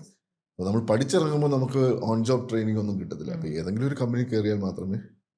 അപ്പോൾ അത് ഇപ്പോൾ ഒരു കമ്പനിയിലേക്ക് നമ്മൾ അപ്ലൈ ചെയ്യുമ്പോൾ അവർ ചോദിക്കുന്നുണ്ട് നിങ്ങൾ എവിടെ ഇന്റേൺഷിപ്പ് ചെയ്തു. പഠിച്ചിറങ്ങിയ കുട്ടി ഒരു ഇന്റേൺഷിപ്പ് ചെയ്ത് ഒരു മാസത്തെ ഇന്റേൺഷിപ്പ് ചെയ്തിട്ടുണ്ട്, ഇന്ന കാര്യങ്ങളൊക്കെ ഞങ്ങൾ അവിടെ പഠിച്ചു, കുറച്ച് കാര്യങ്ങൾ മനസ്സിലായി. ഇനി അടുത്ത കമ്പനിയിൽ കയറുമ്പോൾ അവിടെ കുറച്ചും കൂടെ എളുപ്പമാവും. ആക്ടിവിറ്റീസും കാര്യങ്ങളെല്ലാം സെയിം തന്നെയാണ്. മനസ്സിലായില്ലേ? ഓക്കെ. അതുകൊണ്ട് ഒരു ഒരു കുട്ടിക്ക് വേണ്ട ഒരു ക്വാളിറ്റി ഇതും കൂടെ ആയിരിക്കണം. നല്ലൊരിടത്ത് ഇന്റേൺഷിപ്പ് ചെയ്ത് കഴിഞ്ഞാൽ ബെനിഫിറ്റ് ആണ്. പ്രോജക്റ്റ് ഏതെങ്കിലും ഒരു ഏരിയയിൽ സ്പെസിഫൈ ചെയ്ത് ഒരു പ്രോജക്റ്റ് ചെയ്യുക, ഒരു കേസ് സ്റ്റഡി നടത്തുക, ഇതൊക്കെ നല്ല ബെനിഫിഷ്യലാണ്. ഇപ്പം ലോജിസ്റ്റിക്സ് എന്താണെന്നുള്ള നല്ല ഐഡിയ കിട്ടി ഈ കരിയർ ചൂസ് ചെയ്യണമെന്ന് ആഗ്രഹിച്ചിരിക്കുന്ന സ്റ്റുഡൻസിന് സാറിന് കൊടുക്കാൻ പറ്റുന്ന കുറച്ച് അഡ്വൈസും ടിപ്സും അങ്ങനെയുള്ള കുറച്ച് കാര്യങ്ങൾ ഡിസ്കസ് ചെയ്യാമോ? ഇത് ഈ പറഞ്ഞ കാര്യങ്ങളൊക്കെ തന്നെയാണ്. ഒരു കുട്ടിക്ക് അപ്ഡേറ്റഡ് ആയിരിക്കണം. നോക്കുക, ഒരു ലോജിസ്റ്റിഷ്യന് വേണ്ട ഒരു കാര്യം, നാട്ടിൽ എന്ത് നടക്കുന്ന കാര്യങ്ങൾ അറിഞ്ഞിരിക്കണം. അപ്ഡേറ്റഡ് ആയിരിക്കണം. പത്രങ്ങളൊക്കെ വായിക്കണം, ന്യൂസുകളൊക്കെ കേൾക്കണം, ബിസിനസ് ന്യൂസസ് ഒക്കെ നോക്കണം. ലോജിസ്റ്റിക്സ് ഇൻഡസ്ട്രിയിൽ നടക്കുന്ന കാര്യങ്ങളും ട്രെൻഡ്സും മാറ്റങ്ങളൊക്കെ അപ്ഡേറ്റഡ് ആയിരിക്കണം. അപ്പോൾ ഇത് ഒരു ഫാക്ടറാണ്. കാരണം ഏതൊരു കാര്യം ചോദിച്ചാലും മറുപടി സ്പോണ്ടാനിയസ് ആയിട്ട് റിപ്ലൈ കിട്ടണം അല്ലേ? എന്നാലേ നമുക്ക് ഇയാൾക്ക് നല്ല അറിവുണ്ട്, കാര്യങ്ങൾ അറിയാം. പിന്നെ നേരത്തെ പറഞ്ഞ പോലെ ടെക്നിക്കലി സ്കിൽ കുറച്ച് ഡെവലപ്പ് ചെയ്യുക. സോഫ്റ്റ് സ്കിൽ ആയിക്കോട്ടെ, കമ്പ്യൂട്ടർ നോളജ് ആയിക്കോട്ടെ, ഈ നേരത്തെ പറഞ്ഞ പോലെ സാപ്പ് ആപ്ലിക്കേഷൻ യൂസേജസ് ഒക്കെ ആയിക്കോട്ടെ, മോഡ്യൂൾസ് ഒക്കെ ആയിക്കോട്ടെ, ഇതൊക്കെ നമ്മൾ പഠിച്ചു വെക്കുകയാണെങ്കിൽ, സർട്ടിഫൈഡ് ആണെങ്കിൽ ചാൻസസ് നമുക്ക് കൂടുതലാണ്. ഇത് എനിക്ക് പറയാനുള്ളൂ. പിന്നെ ഇതേപോലെ ഏതെങ്കിലും പ്രൊഫഷണൽ ആയിട്ടുള്ള ഗ്രൂപ്പുകളിൽ ജോയിൻ ചെയ്യുക. ഏത് വാട്സപ്പ് ഗ്രൂപ്പ് ആയിക്കോട്ടെ, ഈ പ്രൊഫഷണൽസിന്റെ ഗ്രൂപ്പുകൾ, അതിലേക്ക് അപ്പോൾ അതിനകത്ത് പല കാര്യങ്ങളും അവർ ഡിസ്കസ് ചെയ്യും. അപ്പം ഇങ്ങനെ കുറേയൊക്കെ നോളജ് നമുക്ക് ഗെയിൻ ചെയ്യാൻ പറ്റും, പറഞ്ഞു നിൽക്കാൻ പറ്റും. അല്ലെ, എന്തെങ്കിലും ഒരു കാര്യം നമുക്ക് ഡിസ്കഷനിൽ നമുക്ക് 2 പോയിന്റ്സ് കൊടുക്കാൻ പറ്റും. ഒരു ഇമ്പോർട്ടൻ്റ് ആയിട്ടുള്ള ഒരു കാര്യം കൂടെ എടുത്തു പറയാനുണ്ട് കുട്ടികൾക്ക് മനസ്സിലാക്കാനായിട്ട്. ഏതൊരു കമ്പനിയിൽ ജോയിൻ ചെയ്യും, ഇപ്പം വലിയ കമ്പനിയാണോ ചെറിയ കമ്പനിയാണോ എന്നൊന്നും നോക്കരുത്. നമുക്കൊരു എൻട്രിയാണ് വേണ്ടത്. കിട്ടുന്ന ജോലി ആദ്യം ട്രൈ ചെയ്യുക, കയറുക. പക്ഷേ ആ കമ്പനിയിൽ അറ്റ്ലീസ്റ്റ് ഒരു മിനിമം 1 year എങ്കിലും സ്റ്റിക്ക് ഓൺ ചെയ്യുക. മിനിമം റിക്വയർഡ് ആയിട്ടുള്ള ഒരു എക്സ്പീരിയൻസ് അവിടെ നിന്ന് എടുക്കാൻ നോക്കുക. എന്നാലേ അത് ബെനിഫിഷ്യൽ ആകത്തുള്ളൂ. ഇപ്പം നിങ്ങൾക്ക് പുറത്തേക്ക് പോകുമ്പം ഗൾഫ് കൺട്രീസിലായിട്ട് യൂറോപ്യൻ കൺട്രീസിലൊക്കെ ഒരു മിനിമം 2 to 3 years എക്സ്പീരിയൻസ് ചോദിക്കുന്നുണ്ട്. അപ്പോൾ അതുകൊണ്ട് ഫ്രഷേഴ്സിന് എല്ലായിടത്തും എടുക്കണമെന്ന് നിർബന്ധമില്ല. ഫ്രഷേഴ്സിന് ഉണ്ട്, ഓപ്പർച്യൂണിറ്റീസ് ഉള്ള കമ്പനീസ് ഉണ്ട്. ബട്ട് എക്സ്പീരിയൻസ് ഹാൻഡ്സിനെയാണ് കൂടുതലും ലോജിസ്റ്റിക്സ് കമ്പനികൾ പ്രിഫർ ചെയ്യുന്നത്. അപ്പോൾ നമ്മൾ മനസ്സിലാക്കേണ്ട ഒരു കാര്യം, ഏതൊരു കമ്പനിയിൽ ജോയിൻ ചെയ്താൽ അവിടെ കുറച്ച് കാലമെങ്കിലും സ്റ്റിക്ക് ഓൺ ചെയ്യണം. നമ്മൾ ചാടി 2 മാസം കഴിഞ്ഞ് അടുത്ത കമ്പനിയിലേക്ക് ചാടുക, അത് നല്ല കാര്യമല്ല. ഉറപ്പായിട്ടും ഒരു മിനിമം ഒരു 6 to 1 year എങ്കിലും എക്സ്പീരിയൻസ് അവിടെ നിന്ന് വാങ്ങിയിരിക്കണം. വർക്ക് ചെയ്യുന്നിടത്ത് എക്സ്പീരിയൻസ് എഴുതി വാങ്ങണം. അല്ല വാക്കാൽ പറഞ്ഞിട്ട് കാര്യമില്ല. അടുത്തൊരു ഇൻ്റർവ്യൂവിന് പോയിട്ട് ഞാൻ ഇന്ന കമ്പനിയിൽ ഇത്ര വർഷം വർക്ക് ചെയ്തതിന് പറഞ്ഞിട്ട് കാര്യമില്ല. ബട്ട് ഇൻ റിട്ടേൺ അവരിന്ന് എഴുതി വാങ്ങുകയും വേണം. അപ്പോൾ എന്നാൽ മാത്രമേ അതിനൊരു വെയിറ്റേജ് ഉള്ളൂ. അടുത്ത കമ്പനിയിലെ സാലറി ഡിപ്പെൻഡ് ചെയ്യുന്നത് നിങ്ങളുടെ ഈ പറഞ്ഞ എക്സ്പീരിയൻസ് ആണ്. അതുകൊണ്ട് നിങ്ങൾ ഇതൊരിക്കലും ഇതിനെ സില്ലി ആയിട്ട് എടുക്കരുത്, ലൂസായിട്ട് എടുക്കരുത്. ഇത് വളരെ ഇമ്പോർട്ടൻ്റ് ആയിട്ടുള്ള ഒരു കാര്യമാണ്. Sir, we are truly grateful to have you on this session. കാരണം ഇപ്പം എല്ലാവർക്കും ഭയങ്കര മനസ്സിലാവുന്ന രീതിയിൽ സിമ്പിളായിട്ടാണ് സാറ് കാര്യങ്ങൾ പറഞ്ഞത്. ഇപ്പോൾ ലോജിസ്റ്റിക്സ് എന്താണെന്ന് അറിയാത്ത ഒരു കോമൺ ഇൻഡിവിജ്വലിന് പോലും മനസ്സിലാവുന്ന രീതിയിലാണ് സാർ പ്രാക്ടിക്കൽ കാര്യങ്ങളൊക്കെ വെച്ച് പറഞ്ഞത്. അപ്പം very thankful for your time sir. Actually we have to thank you. അപ്പോൾ ഇപ്പം ഈ ഒരു ലോജിസ്റ്റിക്സ് എന്ന ഒരു ടേമിനെ കുറിച്ച് നിങ്ങൾക്ക് ഉള്ള ഡൗട്ട്സ് ഒക്കെ മാറിക്കാണും. അപ്പം ഇതെല്ലാം മനസ്സിലാക്കിക്കൊണ്ട് ഈ ഒരു സ്ട്രീമിൽ നല്ലൊരു കരിയർ ചൂസ് ചെയ്യാൻ നിങ്ങൾക്ക് കഴിയട്ടെ എന്ന് ആശംസിക്കുന്നു.